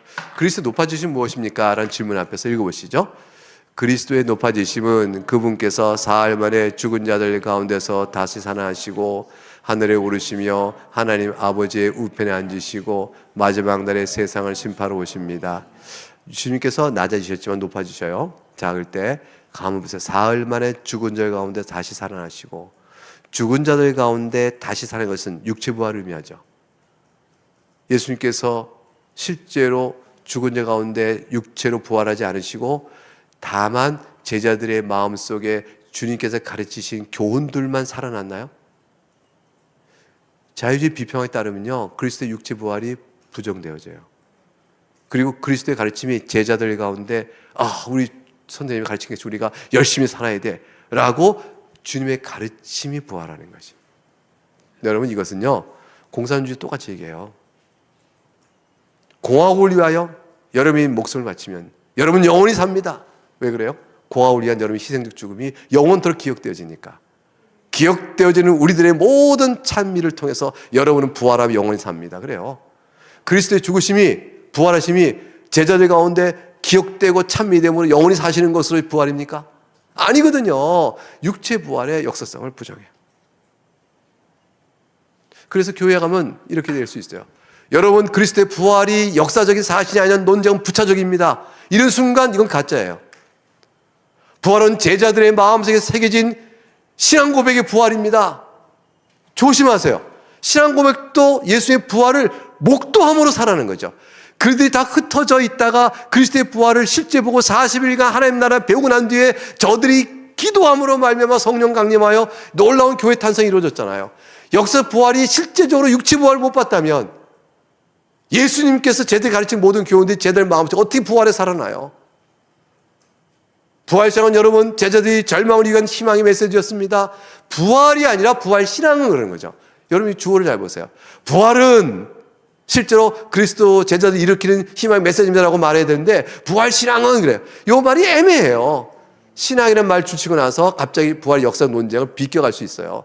이런 말도 귀담아 와야 돼요. 왜 저렇게 설명하시지? 질문합니다. 부활 사건이 아니고 부활 신앙인가요? 그럼 주관적 신앙인가요? 부활 신앙은 이미 희망이 있어야 나오는 거 아닌가요? 부활을 봐야 부활 신앙이 생기는 건데 부활 없이 부활 신앙이 생기나요? 이게 어떻게 희망의 메시지가 되나요? 객관성이 없는데. 여러분, 객관성을 잃어버리게 하는 것이 자유주의 비평학이에요. 모든 신앙의 성경적 가르침의 객관성 토대를 자꾸 허물어요. 우리에게 중요한 것은 그리스도의 가르침을 받아 오늘 어떻게 살아내야 했습니다. 적용으로 넘어가려고 그러죠. 교훈의 적용. 그래서 교리적 폐해가 생겨죠. 역사적 육체 부활을 부정합니다. 이런 종말 있을 때 우리가 영혼만 부활해요? 몸도 부활해요? 몸도 부활하죠. 육체 부활과 영혼의 갱신, 완전히 거룩해짐을 통해서 구원 사건을 이루는 종말의 소망이 있는데 그걸 허구화시키는 거죠. 예수님의 부활이 없으면 우리도 부활이 없다 했어요. 부활이 없으면 그리스도의 부활도 없고 그리스도 부활이 없으면 우리는 가장 비참한 자라 했어요. 그게 현세적 신앙을 전략하는 거예요. 현세적 신앙. 현세적 신앙은 무슨 신앙인 줄 아세요? 현세적 신앙은 신비주의 아니면 윤리주의예요. 이게 자유주의 신학자는요, 신비주의와 만나요. 여러분, 자유주의는 가장 윤리주의로 넘어가요. 현세주의고. 그런데 가장 신비주의 사람과 딱 손을 잡게 돼 있어요. 객관적 토대를 무너뜨렸으니까 주관만 남으면 서로 주관의 두 가지 가치, 신비주의와 윤리주의, 그 두 개가 딱 손잡게 되는 거죠. 뭐야? 어떤 이름으로? 신앙의 주관주의와 그거 하나로. 자, 이렇게 되면 어떤 목회적 결과가 나오냐면 이 모든 것이 교회에 주는 해악이 뭘까요? 같이 읽어봅니다. 시작. 설교가 하나의 말씀의 절대 권위에 따르지 않고 성경의 교훈을 주관적 영역에 가두고 객관적 표준 규범의 권위를 부정하며 교리적으로 은혜와 사랑을 말할 뿐 죄를 부정하고 십자가 대리 속죄를 부인함으로 하나님의 사랑을 윤리 개념으로 축소하며 육체와 영혼이 거룩하게 갱신되어 누리는 영생의 복을 기대하는 종말의 소망을 약화시킵니다. 이런 폐해서 신앙의 초점과 성격이 비틀어져요. 교회가 능력을 잃게 되는 거예요. 그래서 결론을 보십시다. 질문하겠어요. 자유주의 비평학이 교회에 주는 치명적 해악은 무엇이죠? 정통 교리와 성경의 언어를 사용하는 듯 하지만 실제로는 그 내용을 재해석하여 그리스도의 복음의 은혜를 현세적 윤리 개념으로 활용하며 대리 속죄의 복음이 불필요한 행위 구원을 낳게 되며 그리스도의 신성을 부정하고 삼위일체론에 무너뜨리는 치명적 해악을 줍니다. 삼위일체론을 무너뜨리는 데죠, 그렇죠? 따라서 이런 해악이 교회 작동하고 있는지를 주의에 살피고 성경에 합당한 믿음의 도를 지켜나가야 할 것입니다. 사랑하는 교회 여러분, 여러분이 만일 우린 다행이야, 우리 교회는 그러지는 않았어, 우린 그렇게 되지 않았어 라고 한다면요, 여러분 정말 그걸 지켜나가세요. 오늘 강의는 여러분 교회에서 실제 이런 일이 얼마나 만연된 줄 아세요? 라는 데 있지 않아요. 이렇게 되지 않도록 지켜가세요 라는 거예요. 여러분 지금 여러분의 복음적 설교 안에 기뻐하고 주님을 섬기는 게 있다면요, 그걸 꼭 지켜나가세요. 지금 말씀드린 것은 이런 일이 있지 않을까 잘 경계해 보라는 것이에요. 그래서 감각과 자유주의 비평학이 목사님의 신학 출신인 신학교에 영향을 주어 목사님도 어느덧 그것이 영향을 입어서 자기도 워낙에 교회에 설교하는 가운데 이렇게까지 나타난다면 이건 치명적이죠. 근데 여러분, 속마음과 겉마음이 다른 거 알죠? 신학교에서 배운 교실의 고백과 가르침과 교실적인 판단과 또 교회에서 설교하는 강단의 내용이 반드시 일치해야 돼요. 근데 만일 이중적이라면 어떻게 될까요? 우리가 학교에서 배울 때는 신앙을 이렇게 배우지 않았지. 그럼 동료 탄생은 그것은 신화야. 그게 어디 있어. 출애굽 사건? 이거 봐. 내셔널 지오그래피 그거 안 봤나? 거기 보면 쫙 보면 그게 간조 차이로 해서 쫙 썰물될 때 나왔던 데가 있더구만. 그렇게 지나간 거지. 무슨 홍해가 또 바다가 갈라져서 벽처럼 쓰고 그래. 그런 일은 없어. 이걸 신학교에서 배우고 그대로 다 알고 있던 목사님이 교회에서 그 얘기를 하자니 성도들 눈이 어 보이는 거죠. 그러니까 강단에서는 여러분 하나님의 말씀입니다. 주님께서 출애굽에 놀라운 사건을 하셨습니다. 믿으시기 바랍니다 하고 말하고 사실성에 관계없이 뭐만 말하면 된다고 생각하는 거예요. 하나님의 능력을 믿자, 기도하자, 은혜를 받으면 되지 라는 그 목적성에만 합당하면 되고 그 내용은 내가 배운 학교의 신학과 다르더라도 이렇게 말해줌으로써 사용하면 되지라는 타협적 입장에서요. 그래서 그것이 어느 정도 교회적 통제를 받으니까 그래도 여러분이 지금 제가 강의한 내용을 교회에서 많이 듣지 않았다면 보호를 받고 있는 거예요. 근데 여러분, 이것이 무너져 간다면, 여러분도 무너져 간다면, 여러분이 만일 그거를 믿지 않겠다고 한다면, 성경의 전체적 권위를 믿지 않겠다고 하면, 그런 금방 불첨이 나서 다 무너지면 자유주의 교회가 되고 교회는 비게 됩니다. 아담을 믿지 않으면 우리 조상 이전에 인류학적 아담의 선조가 있었다, 생물의 선조가 있다고 믿는다면 누가 성경을 믿어요?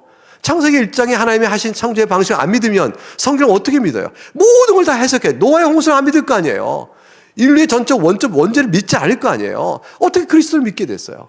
그 모든 것들이 다 허물어져 가죠. 그 허물어진 기초가 이미 우리가 서구사회 교회에서 보는 거예요. 여러분, 서구사회 교회 몰락은요, 우리보다 문화적인 더 탁월성과 이성적 사고가 뛰어나고 더 훌륭했는데 알아보니까 기독교가 진리성이 아니야라고 해서 그대 뛰어난 판단력으로 기독교가 진리 아님으로 떠난 게 아니란 말이에요. 진리의 판단에 떠난 것이 아니고 왜곡되고 타락하고 무너진 이성주의에서 성경을 버림으로 떠난 거예요. 여러분, 우리는 그렇게 성경을 버리시겠어요? 그럴 수 없다. 신적 권위를 지켜가야겠다 하여 지금까지 하나님 한국교회를 보호하고 있는 이 귀한 것들을 잘 지켜갈 수 있도록 하기 위해서 오늘은 이런 식의 말들이 교회 안에 있으면 안 되겠습니다. 혹시 여러분의 목사님들 때 그런 말을 하신다면 여러분 그건 아닙니다라고 말할 수 있는 여러분 될 수 있기를 바라서 오늘 이 간단한 내용을 여러분에게 전했습니다. 여러분에게 도움될 수 있기를 바라겠습니다. 기도하겠습니다. 하나님 아버지 감사합니다. 오늘 이 강의가 실제로 우리 교회 안에서 침투되어 또 드러나지 않기를 원합니다. 하나님 교회를 지켜주시고 보호해 주셔서 교회 강단에서 외쳐진 모든 음성과 가르침들이 이것대로 된 일이 없기를 바랍니다. 하나님 우리 교회를 자유주의 신앙으로부터 지켜주시고 자유주의 성경 비판으로부터 보호해 주시고 그 강단을 책임진 주의 종들의 입과 사고와 마음과 신앙을 하나님 붙들어 주셔서 아버지 하나님 하나님의 영혼들을 구원해가는 교회적 사명을 잘 감당하는 저희가 되게 하시고 하나님께 영광 돌리는 그 귀한 일들을 잘 감당하는 저희가 되게 하여 주시옵소서. 오직 성경도 믿는 것만이 하나님 영원하게 하는 것임을 굳게 믿고 성경의 신적 권위와 그 영감성을 믿고 나가는 저희 모두가 되고 이 운동이 한국교회 전체에 일어나 우리가 잘 보호받고 다음 세대 죽을 때까지 지켜가는 우리 모두가 될 수 있도록 하나님 불쌍히 여겨주시고 은혜를 더하여 주시옵소서. 예수님 이름으로 기도합나이다. 아멘.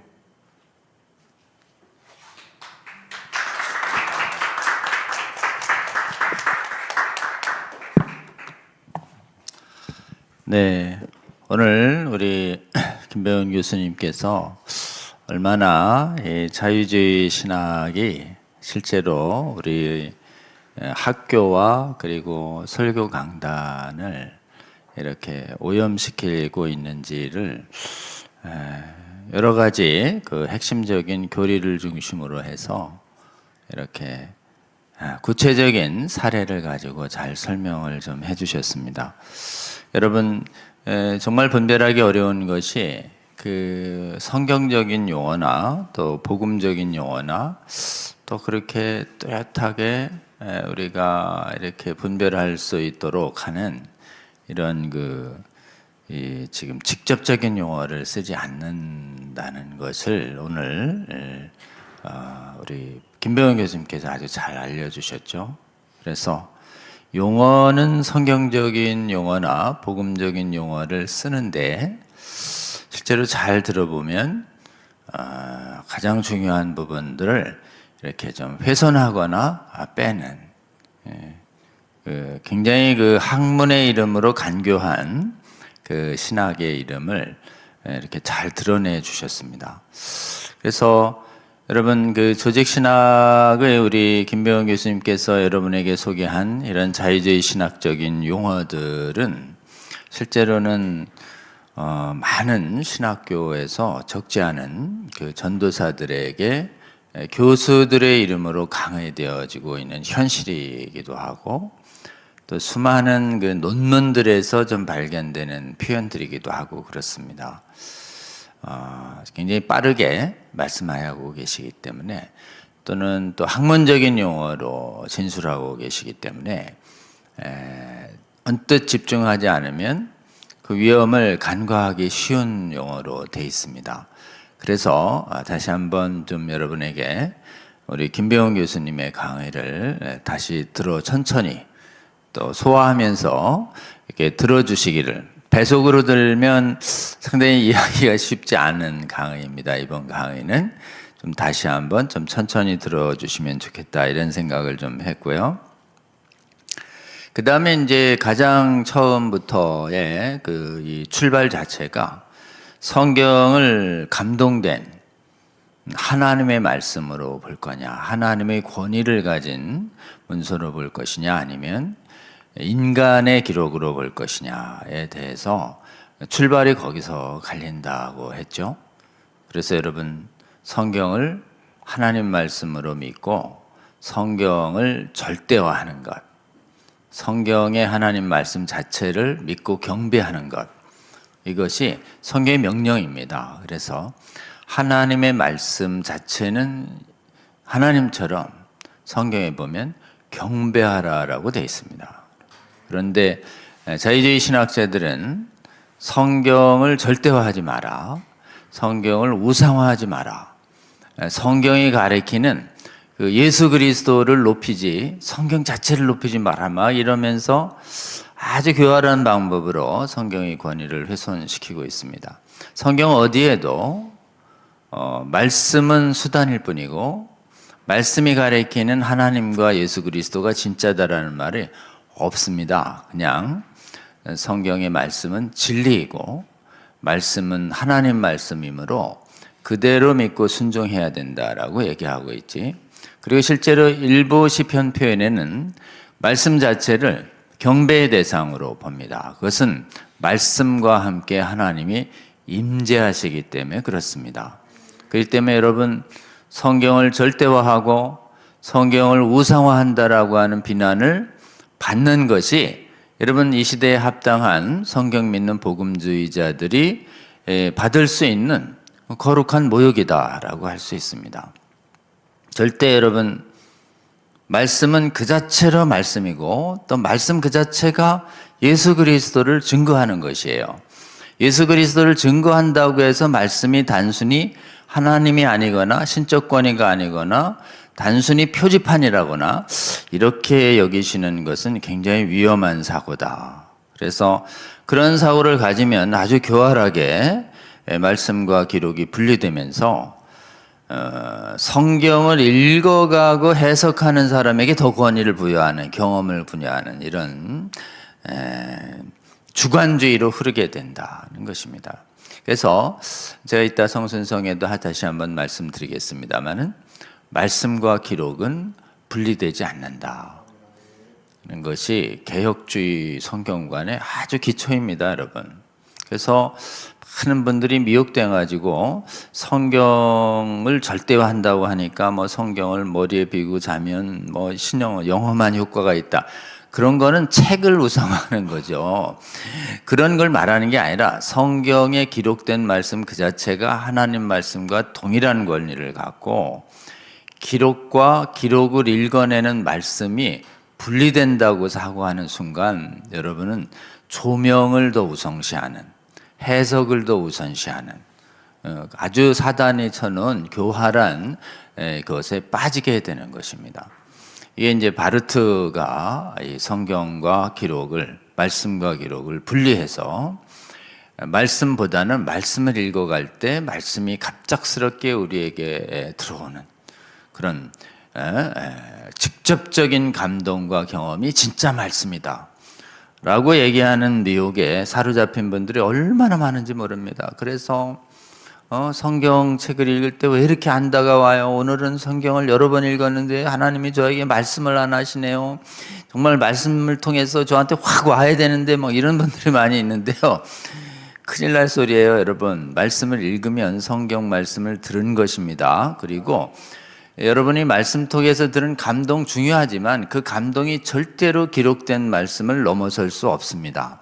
기록과 말씀을 분리하는 순간 바르트주의가 되고 기록과 분리된 말씀을 판단하는 인간의 오감과 경험이 성경 위로 올라가게 되는 것이에요.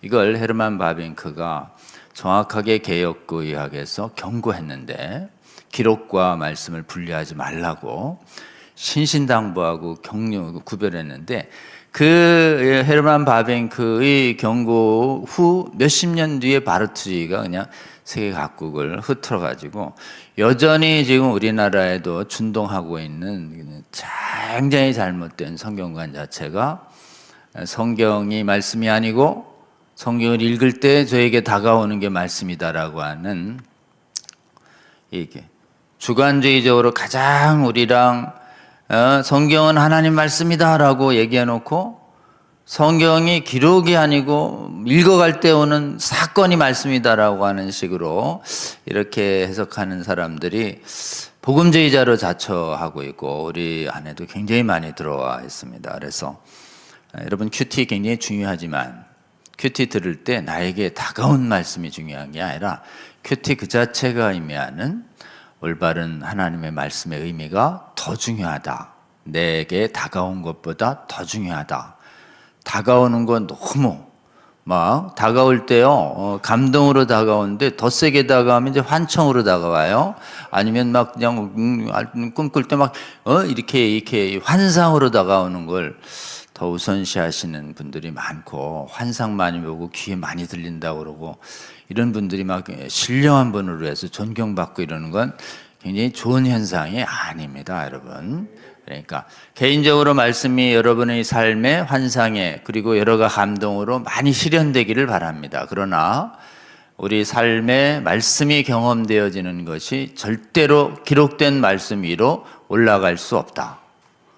이거 굉장히 중요한 관점입니다, 여러분. 그래서 혹시 신령한 경험을 많이 하신 분들을 추앙하시는 사고대 잘못된 사고에서 확실히 돌이키시고, 기록된 말씀보다 그분들이 절대 앞설 수 없다라고 선포하셔서, 그분들이 기록된 말씀 바깥으로 나가는 경우가 많이 있고 기록된 말씀을 막 빼내는 분들이 많이 있는데, 신비주의도 경계하시고, 아까 우리 김병호 교수님 말씀하신 것처럼 수많은 철학의 이름으로 얼마나 많이 교활하게 합니까? 특히 사실이 중요한 게 아니고요, 의미가 중요하다.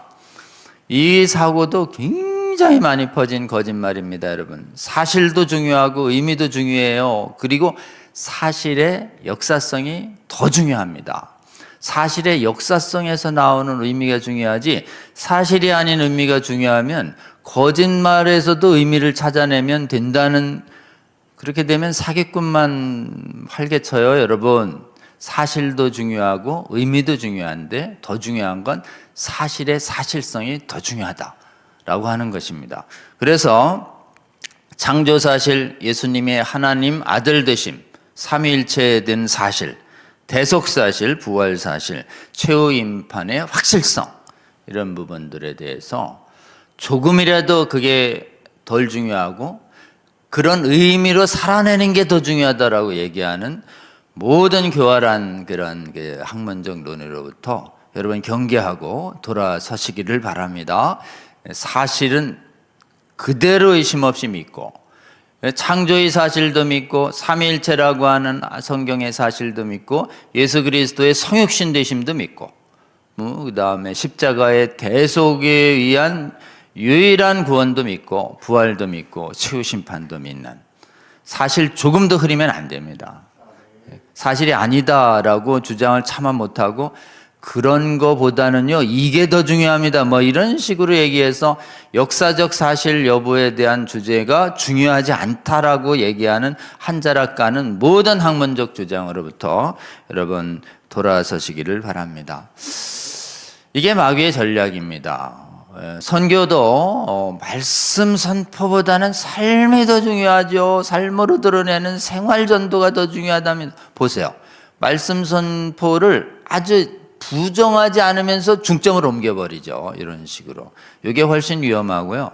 더 이제 순전한 자유주의자는 말씀으로 전하지 말고요, 삶으로 전하세요. 이렇게 얘기하는 건 이제 티나게 전하는 어설픈 사람이고, 말씀으로 전하기보다는 삶으로 전하는 게 더 중요하죠. 이런 식으로 얘기해. 뭐뭐보다는 뭐가 더 중요하다. 이런 식으로 얘기하는 것 자체가 전부 요즘 신학의 이름으로 다가온 숱한 거짓 신학이다. 오늘 조직신학의 대가께서 조직신학적인 용어로 얼마나 많이 설교 강단과 학문의 용어에서 비평신학이 우리 삶에 굉장히 가까이 다가오고 있는가, 얼마나 교활하게 접근하고 있는가를 우리 잘 말씀해 주셨는데요. 여러분, 이걸 가지고 여러분의 섬기시는 교회와 학교와 선교지를 정말 성령께서 주시는 분별력을 가지고 이렇게 관찰하시다가 좀 오염된 듯한 용어가 있으면 여러분 성령께서 주시는 이 분별력과 촉으로 잘 감지하셔서 이런 것이 오염되지 않도록 여러분 수호할 책임이 우리 모두에게 있다라고 우리 김병호 교수님이 말씀하셨어요. 여러분, 그리고 이것을 원천적으로 막으려면 이런 악하고 교활한 가르침을 정말 학자들과 교수들의 권위를 가지고 교수에 대한 순전한 신뢰와 권위 인정을 가지고 목사가 되려고 목회자가 되려고 지금 배우는 신학교에서 이런 독극물이 퍼지고 있기 때문에 신학교를 위해서 여러분 기도해 주세요. 그리고 신학교에 신학생들이 이런 독먹은 교리를 들었을 때 영이 상하거든요. 예민한 분은 고통스러워 하십니다. 그리고 내가 여기서 공부하기 싫고 정말 사퇴해서라도 딴 데 가야 되는 거 아니야? 이런 고통을 호소하는 신학생들이 한국에도 많고요. 세계 각국에 굉장히 많아요, 여러분. 그런 신학생들 용기 내서 여러분 이렇게 성경의 신적 권위를 수호하기 위해서 믿음의 선한 싸움 해야 한다고 여러분 좀 권면해 주시고, 혼자 싸우기 힘들어 하시는 분들 위해서 우리 성수협에 이렇게 연결해 주셔서 우리 신학생 동아리 활동 시작하고 같이 바깥에서 힘써 돕는 목회자님들과 성도님들 함께 좀 신학교들마다 독극물이 퍼지지 않도록 하는 운동을 우리 벌이려고 합니다. 여러분, 신학교 파수운동이라고 우리가 부를 수 있는데요. 신학교의 성경적 신적권이 파수하는 운동 일어나도록 기도해 주시고 권면해 주시고, 주위에 그 의사를 같이 하시는 분들은 저희랑 연결해 주셔서 같이 신학교를 지켜나가는 걸 굉장히 중요합니다. 목사님 한 분의 영혼이 지켜지면 그분이 나중에 목회할 적어도 여러 명 또는 수십 명, 수백 명, 수천 명 그 이상의 영혼이 안전해질 수 있고요. 목사님 한 분의 영혼이 어지러워지면 그 많은 수많은 영혼들이 위험할 수 있다라는 것을 이해하시고, 김명현 선생님 얘기하셨죠. 17세기부터 시작된 신학교들의 오염이 지금 400여 년간 밀리고 있는 것입니다. 이젠 신학교를 지키고 신학교를 회복하는 운동을 우리가 해야 된다는 것이 분명해지고 있습니다.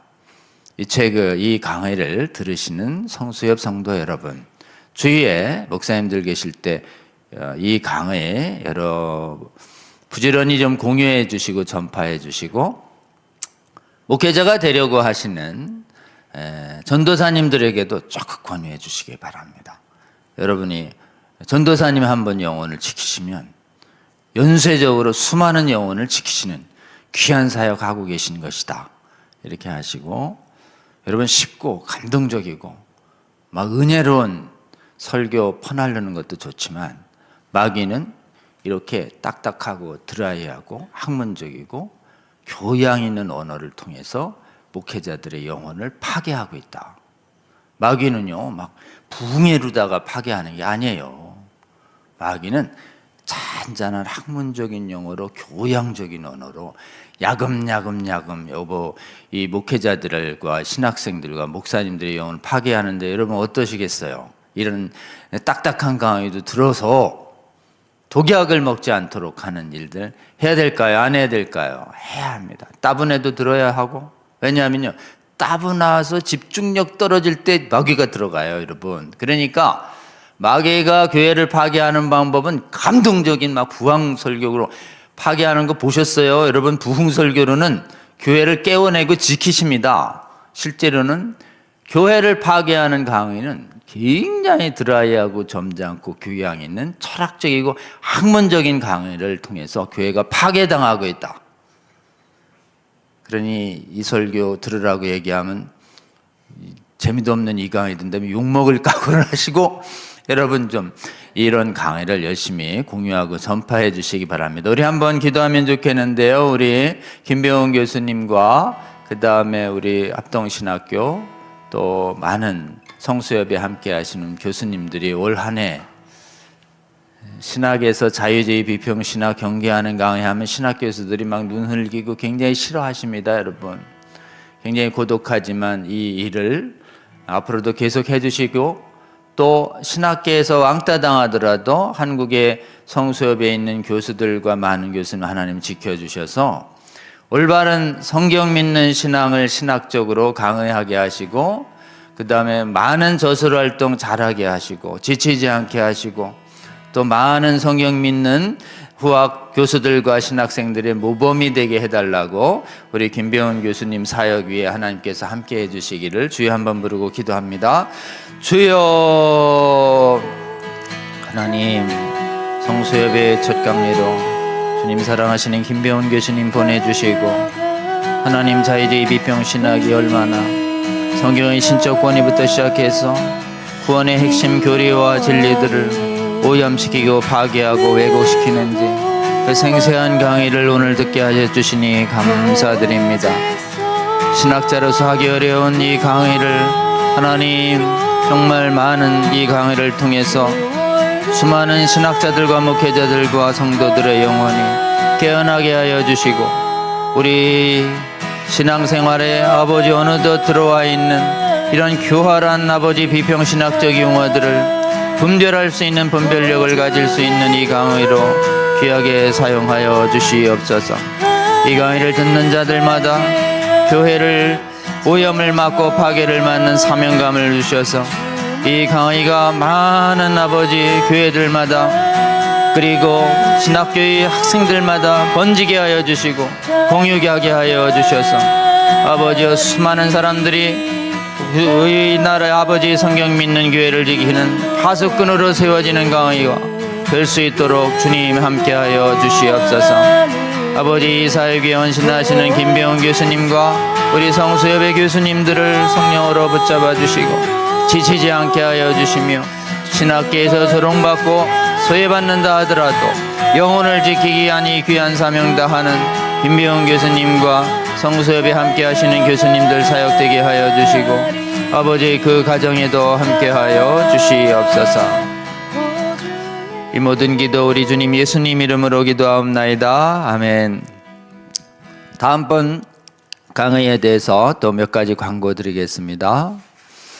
이 강의 여러분 성수협의 채널을 부지런히 공유해 주시는 것만으로도 여러분 정말 큰일을 하시는 겁니다. 여러분만 듣지 마시고 필요한 분들이 생각나실 거예요. 그러면 카톡으로 부지런히 공유해 주시고 권유를 또 부탁드려 주시기를 원합니다. 그리고 이 강의를 이렇게 여러분이 운영하는 유튜브 채널에도 공유될 수 있도록 하는 채널 공유 운동도 참여해 주시기를 부탁을 드리고, 또 할 수 있으시거든 저희 강의에 보면 성수협의 창립 취지문과 가입 신청서가 있습니다. 그 열심히 좀 권유해 주셔서 성수협의 회원 가입도 권유해 주시면 저희 성수협의 이 카톡방에 지금 한 468명 정도가 이미 들어와 계신데요. 계속 여러분 이 성수협의 취지에 동의하시는 분들을 이렇게 권유해 주셔서 성수협에 이런 참여하시는 분들의 숫자가 자꾸 늘게 해주시기를 원하고, 이미 기존에 회원이 계셨던 분들은 올해 좀 특별히 부탁을 드립니다. 한 달에 적어도 1명 이상의 분들에게 부지런히 이렇게 권유해 주셔서 성수협 운동이 교회 안에서 확산될 수 있도록 동참해 주시면 어떠세요? 예를 들면 여러분 460명이 한 달에 1명씩만 계속 배가하면요 놀라운 속도로 늘어납니다. 그러니까 사실은 우리가 부지런히 주위 사람들에게 습관적으로 권유하는 게 굉장히 중요합니다. 지금 이론적으로 계산하면 전 세계에 있는 교회의 1%에 해당하는 분들이 1년에 한 사람씩만 전도해도 전 세계는 금방 복음화 된다는 통계가 있습니다. 이건 뒤집어 말하면 무엇을 말하고 있냐면, 지금 예수님과 사도들이 성경에서 이 생명의 복음을 열방의 끝까지 가서 부지런히 때를 얻든지 못 얻든지 전파하라고 얘기할 때 이 복음 전도를 하라고 하는 사명에 얼마나 기존의 성도들이 그야말로 여러분 이렇게 무심한가를 보여주고 있는 것입니다. 전국에 지금 전 세계에 크리스찬이 10억 명이에요, 여러분. 단순 계산으로요 10억 명이요 1년에 1명씩만 전도하면요 제가 계산해 볼 때는 한 4, 5년 만에 전 세계가 다 복음화 됩니다, 여러분. 그 정도로 사실은 이 신학 우리 크리스천들이 복음 전도의 사명에 약하다.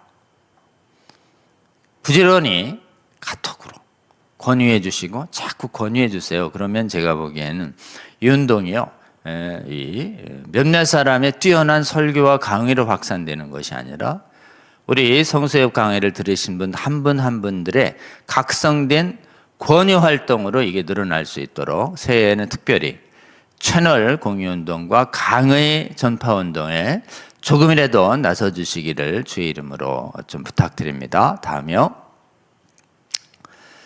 네, 이제 성경 강의하고 있는데요. 성순성, 성경 순종, 성경 읽기, 비평적인 성경 신학으로부터 이렇게 좀 모험이 되고 있기 때문에 지금 새해부터는 한 10번 전부터 성수협은 이름을 바꿨습니다. 30회부터 복음 전도자를 세우는 성순성으로 복음 전도를 하는 성경 공부가 돼야 되고 또 이 성경 공부와 성경 가르침을 통해서 복음 전도자를 세우는 것이 제자 훈련의 핵심인데 이게 많이 빠졌어요. 그래서 성수협 운동은 비평 경계 운동을 해서 제대로 된 복음 전도는 뭐냐?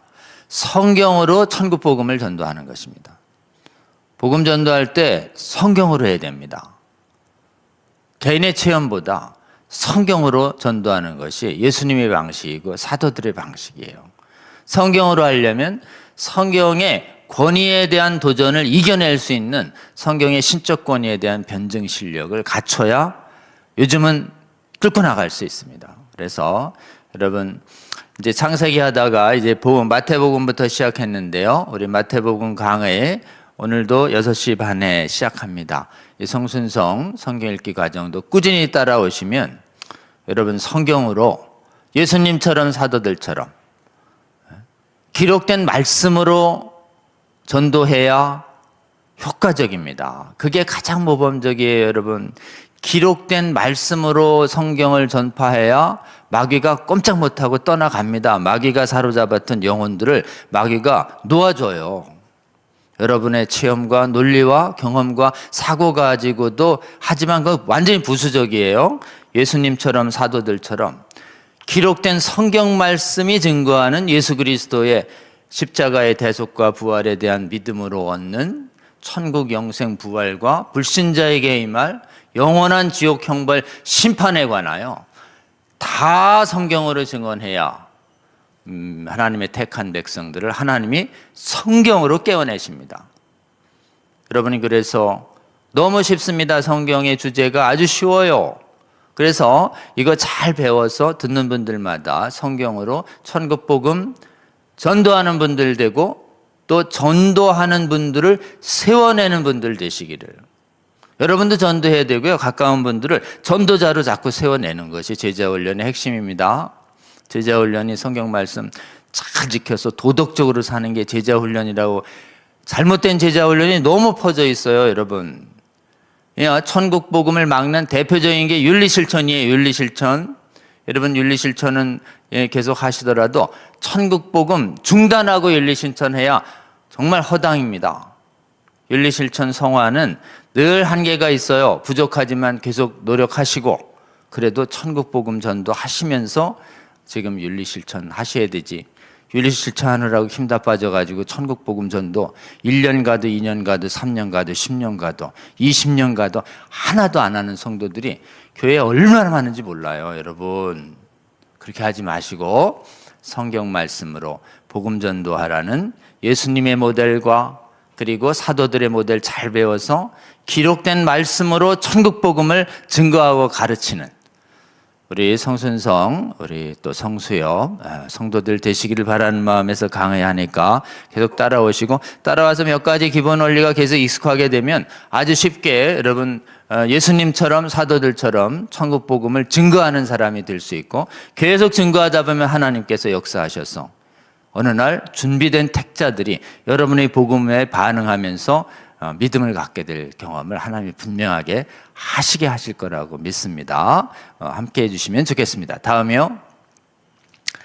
저희 전도 소그룹 활동들이 있습니다. 매주 목요일 오후 5시부터 성수협 강의장에서 성순성 강의에서 성수협 강의 들으신 분들이 모여서 소그룹 나누고 또 그 이어서 8시부터요. 다음요. 8시부터는 하원산 기도회를 합니다.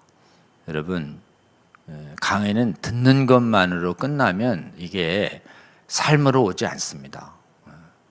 역사적으로 검증된 방법이에요. 특히 모든 선교의 역량은 소그룹 훈련과 기도를 통해서 힘을 얻습니다. 그래서 의식적으로 시간을 내서요, 이쪽으로 오셔도 좋고요, 아니면 뜻맞는 분들이 성수협 성순성 강의를 들으시고 그 형편권 모여서 나누신 다음에 우리 성차예선 이 하나님 하원산 기도에서 나눈 기도 제목을 놓고 같이 기도해 주시기 바랍니다. 특별히 400여 년 전부터 사라진 기도가 있습니다. 교회가 성경 믿는 믿음으로 돌아가는 것이 하나님이 가장 우선시해서 하길 원하는 기도 제목입니다. 교파와 교단 초월해서요, 교회가 성경 믿는 믿음에서 떠나고 있기 때문에 교회의 회복을 위해서 기도하는 거예요. 가장 먼저 성경을 믿는 성도들 되게 하여 주시옵소서 라고 하는 성경 믿는 신학교, 성경 믿는 교회, 성경 믿는 선교사들 되게 해달라는 기도가 사라졌어요, 여러분. 예수님이 가장 원하는 이 기도 제목입니다. 그리고 예수님이 가장 많이 한 기도 방식은 산기도예요. 시간이 되시거든 일주일에 한 번이라도 시간 내서 꼭 산에서 한번 기도하시길 권유드립니다. 그리고 매일 시간이 나시거든 우리 하원산 기도 제목을 놓고 같이 기도해 주시면 하나님이 기뻐하는 기도의 제목이기 때문에 여러분에게 하나님이 크게 응답하실 거라고 믿습니다. 우리 하원산 우리 기도회 모임에도 새해에도 변함없이 계속 참석해 주시기를 부탁드립니다. 다음이요.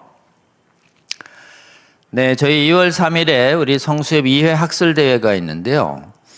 좀 제목이 길어요. 앤드류 월스, 이름도 처음 들어보는 분이 있을 텐데요. 세계 기독교학 운동이라는 것이 있는데, 이게 전 세계 선교학을 망치고 있는 선교 역사관 운동 중에 하나입니다.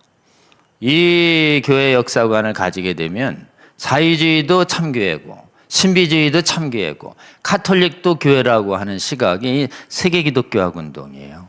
이 세계 기독교학 운동을 잡는 순간 어떻게 됐냐면 아까 얘기한 성경의 신적 권위가 다 무너지는 거짓된 교회와 연합하도록 하는 아주 교활한 신학, 선교 신학이 최근 수십 년간 선교학을 오염시켰어요.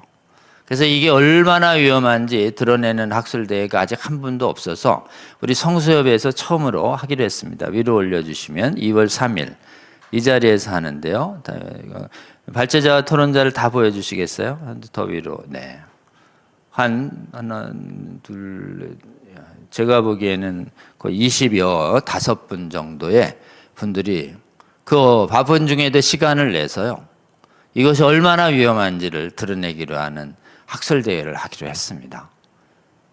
선교에 관심이 있으신 분들 꼭 참석해 주시고, 선교하더라도 성경 믿는 복음주의 천국복음 선도를 못하게 하고 교리를 따지지 말고 성경의 신적 권위를 존재하지 않고 변질된 교회하고도 연합해야 된다는 교활한 이론과 우리가 선을 그어야 합니다.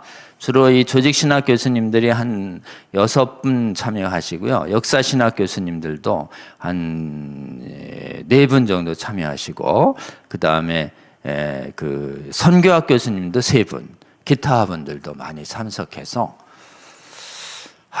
여러분 지금 신적 권위 회복을 위해서 우리가 신학교도 회복시켜야 되지만, 여러분 정말 관심 가져주셔야 됩니다. 마귀가 제일 파괴한 것이 신학적으로 선교학을 파괴했어요. 선교 현장을 파괴했습니다. 그래서 지금 오늘날 선교 현장에 간 선교사님들한테 한번 여쭤보세요. 말로 복음 전하는 게 전도 아니냐, 천국 복음. 아니다. 말로 전하지 말고 삶으로 드러내자. 이거 가지고 선교사님들이 말만 했다면 논쟁하신다는 거예요. 제가 이제 선교 실무에 종사해 오신 수많은 분들 제가 얘기를 들었어요. 선교지에 가면 이거 가지고 서로 논쟁을 해가지고 서로 상처를 받아가지고 서로 얘기를 안 한대요. 얼마나 선교 신학이 이 지금 삶으로 전하는 선교라고 하는 것이 얼마나 말로 성경으로 천국 복음을 선포하는 전도를 맡고 있는지를 보여주는 단적인 현상입니다. 그래서 여러분이 삶으로 전하는 선교 이론이 들어오는 순간 선교 단체들이 다 천국 복음 전도 안 하고 서서히 동력을 외면하면서 이게 사라져 가고 있어요. 그나마 이 성경 믿는 천국 복음 전도가 살아있는 선교 단체가 얼마 되지 않습니다. 저희가 성수협은 이렇게 신학교에 거짓 신학이 번지는 것을 막는 일들을 하면서 동시에 선교지에서 천국 복음을 전도를 회복하는 선교 운동이 일어나기를 바라고 있는데요. 그래서 또 확대시켜 주시면 참여 대상이 이렇게 했어요. 천국 복음 전도라는 성경적 선교의 회복을 원하는 분들 이렇게 되어 있습니다. 천국 복음 전도 안 하는 게 개정 강요 안 하는 게 선교다 이런 희한한 위험한 선교 이런 단어에 배척하는 운동이 일어나야 합니다. 네. 꼭 관심 있으신 분들 참여해 주시고 참여하시는 분들은 이분들이 다 시간 내서 보내준 원고로 조금 상당히 그 자료집이 몇백 페이지가 나올 것 같아요. 그 몇백 페이지 자료를 그대로 드리고 또 식사도 제공할 테니 관심 있으신 분들 꼭 참석해 주시기를 바랍니다. 다음이요. 네, 사경회가 있는데요. 예수병사 사경회가 있어요. 아까 얘기한 것처럼 신학교들마다 비평을 경계하고 싸우려는 신학 교수님, 신학생님들 이번 겨울방학에 한 3일 정도 모여서 여기 14분의 특강을 들으시고 또 제가 쓴 책을 10강에 거쳐서 설명해 드리는 이런 사경회 가지기로 했습니다. 신학생님들 바쁜 줄 제가 경험껏 아는데요. 여러분 학기 중엔 도저히 어렵고 그 다음에 방학 중에 꼭 무장하셔야 됩니다. 제가 들어보니까요. 감신대 바이블모스라는 이 동아리는 그 바쁜 학기 중에 일주일에 한 6, 7시간을 따로 모여가지고 비평을 경계하는 학습운동하고 토론하고 그 다음에 기도한 다음에 비평을 실제로 행하는 교수들한테 손들고 가서 싸운다고 그래요. 대단하죠? 그렇게 역사적으로 흐른 데랑 저거를 문제의식만 알고 실제로 공부도 기도도 동아리 활동도 안 하신 분들이 이렇게 지금 경험과 이 역량의 차이가 커져 있는 상태입니다. 그래서 저희가 성수협에서는 한 3일 정도 시간을 내려고 그러는데 바쁘신 우리 전도사님들 좀 사명감을 가지시고 꼭 시간 내주세요. 또 시간 내주신 분들에겐 저희가 특별한 또 선물도 준비 중에 있는데요. 어쨌든 여러분들 많이 와주시면 좋지만 신학생님들 원래 모십니다. 이 강의가 한 60명 모이면 꽉 차고요. 많이 와면 정말 꽉 미어터지면 100명입니다. 그러니까 하나님이 몇 명 보내주실지 모르지만 한국의 그런 신학교 안에서 적어도 여기 60명 정도만 잘 훈련되면 많은 신학교를 이렇게 파수하는데 큰 도움이 될 거로 기대합니다.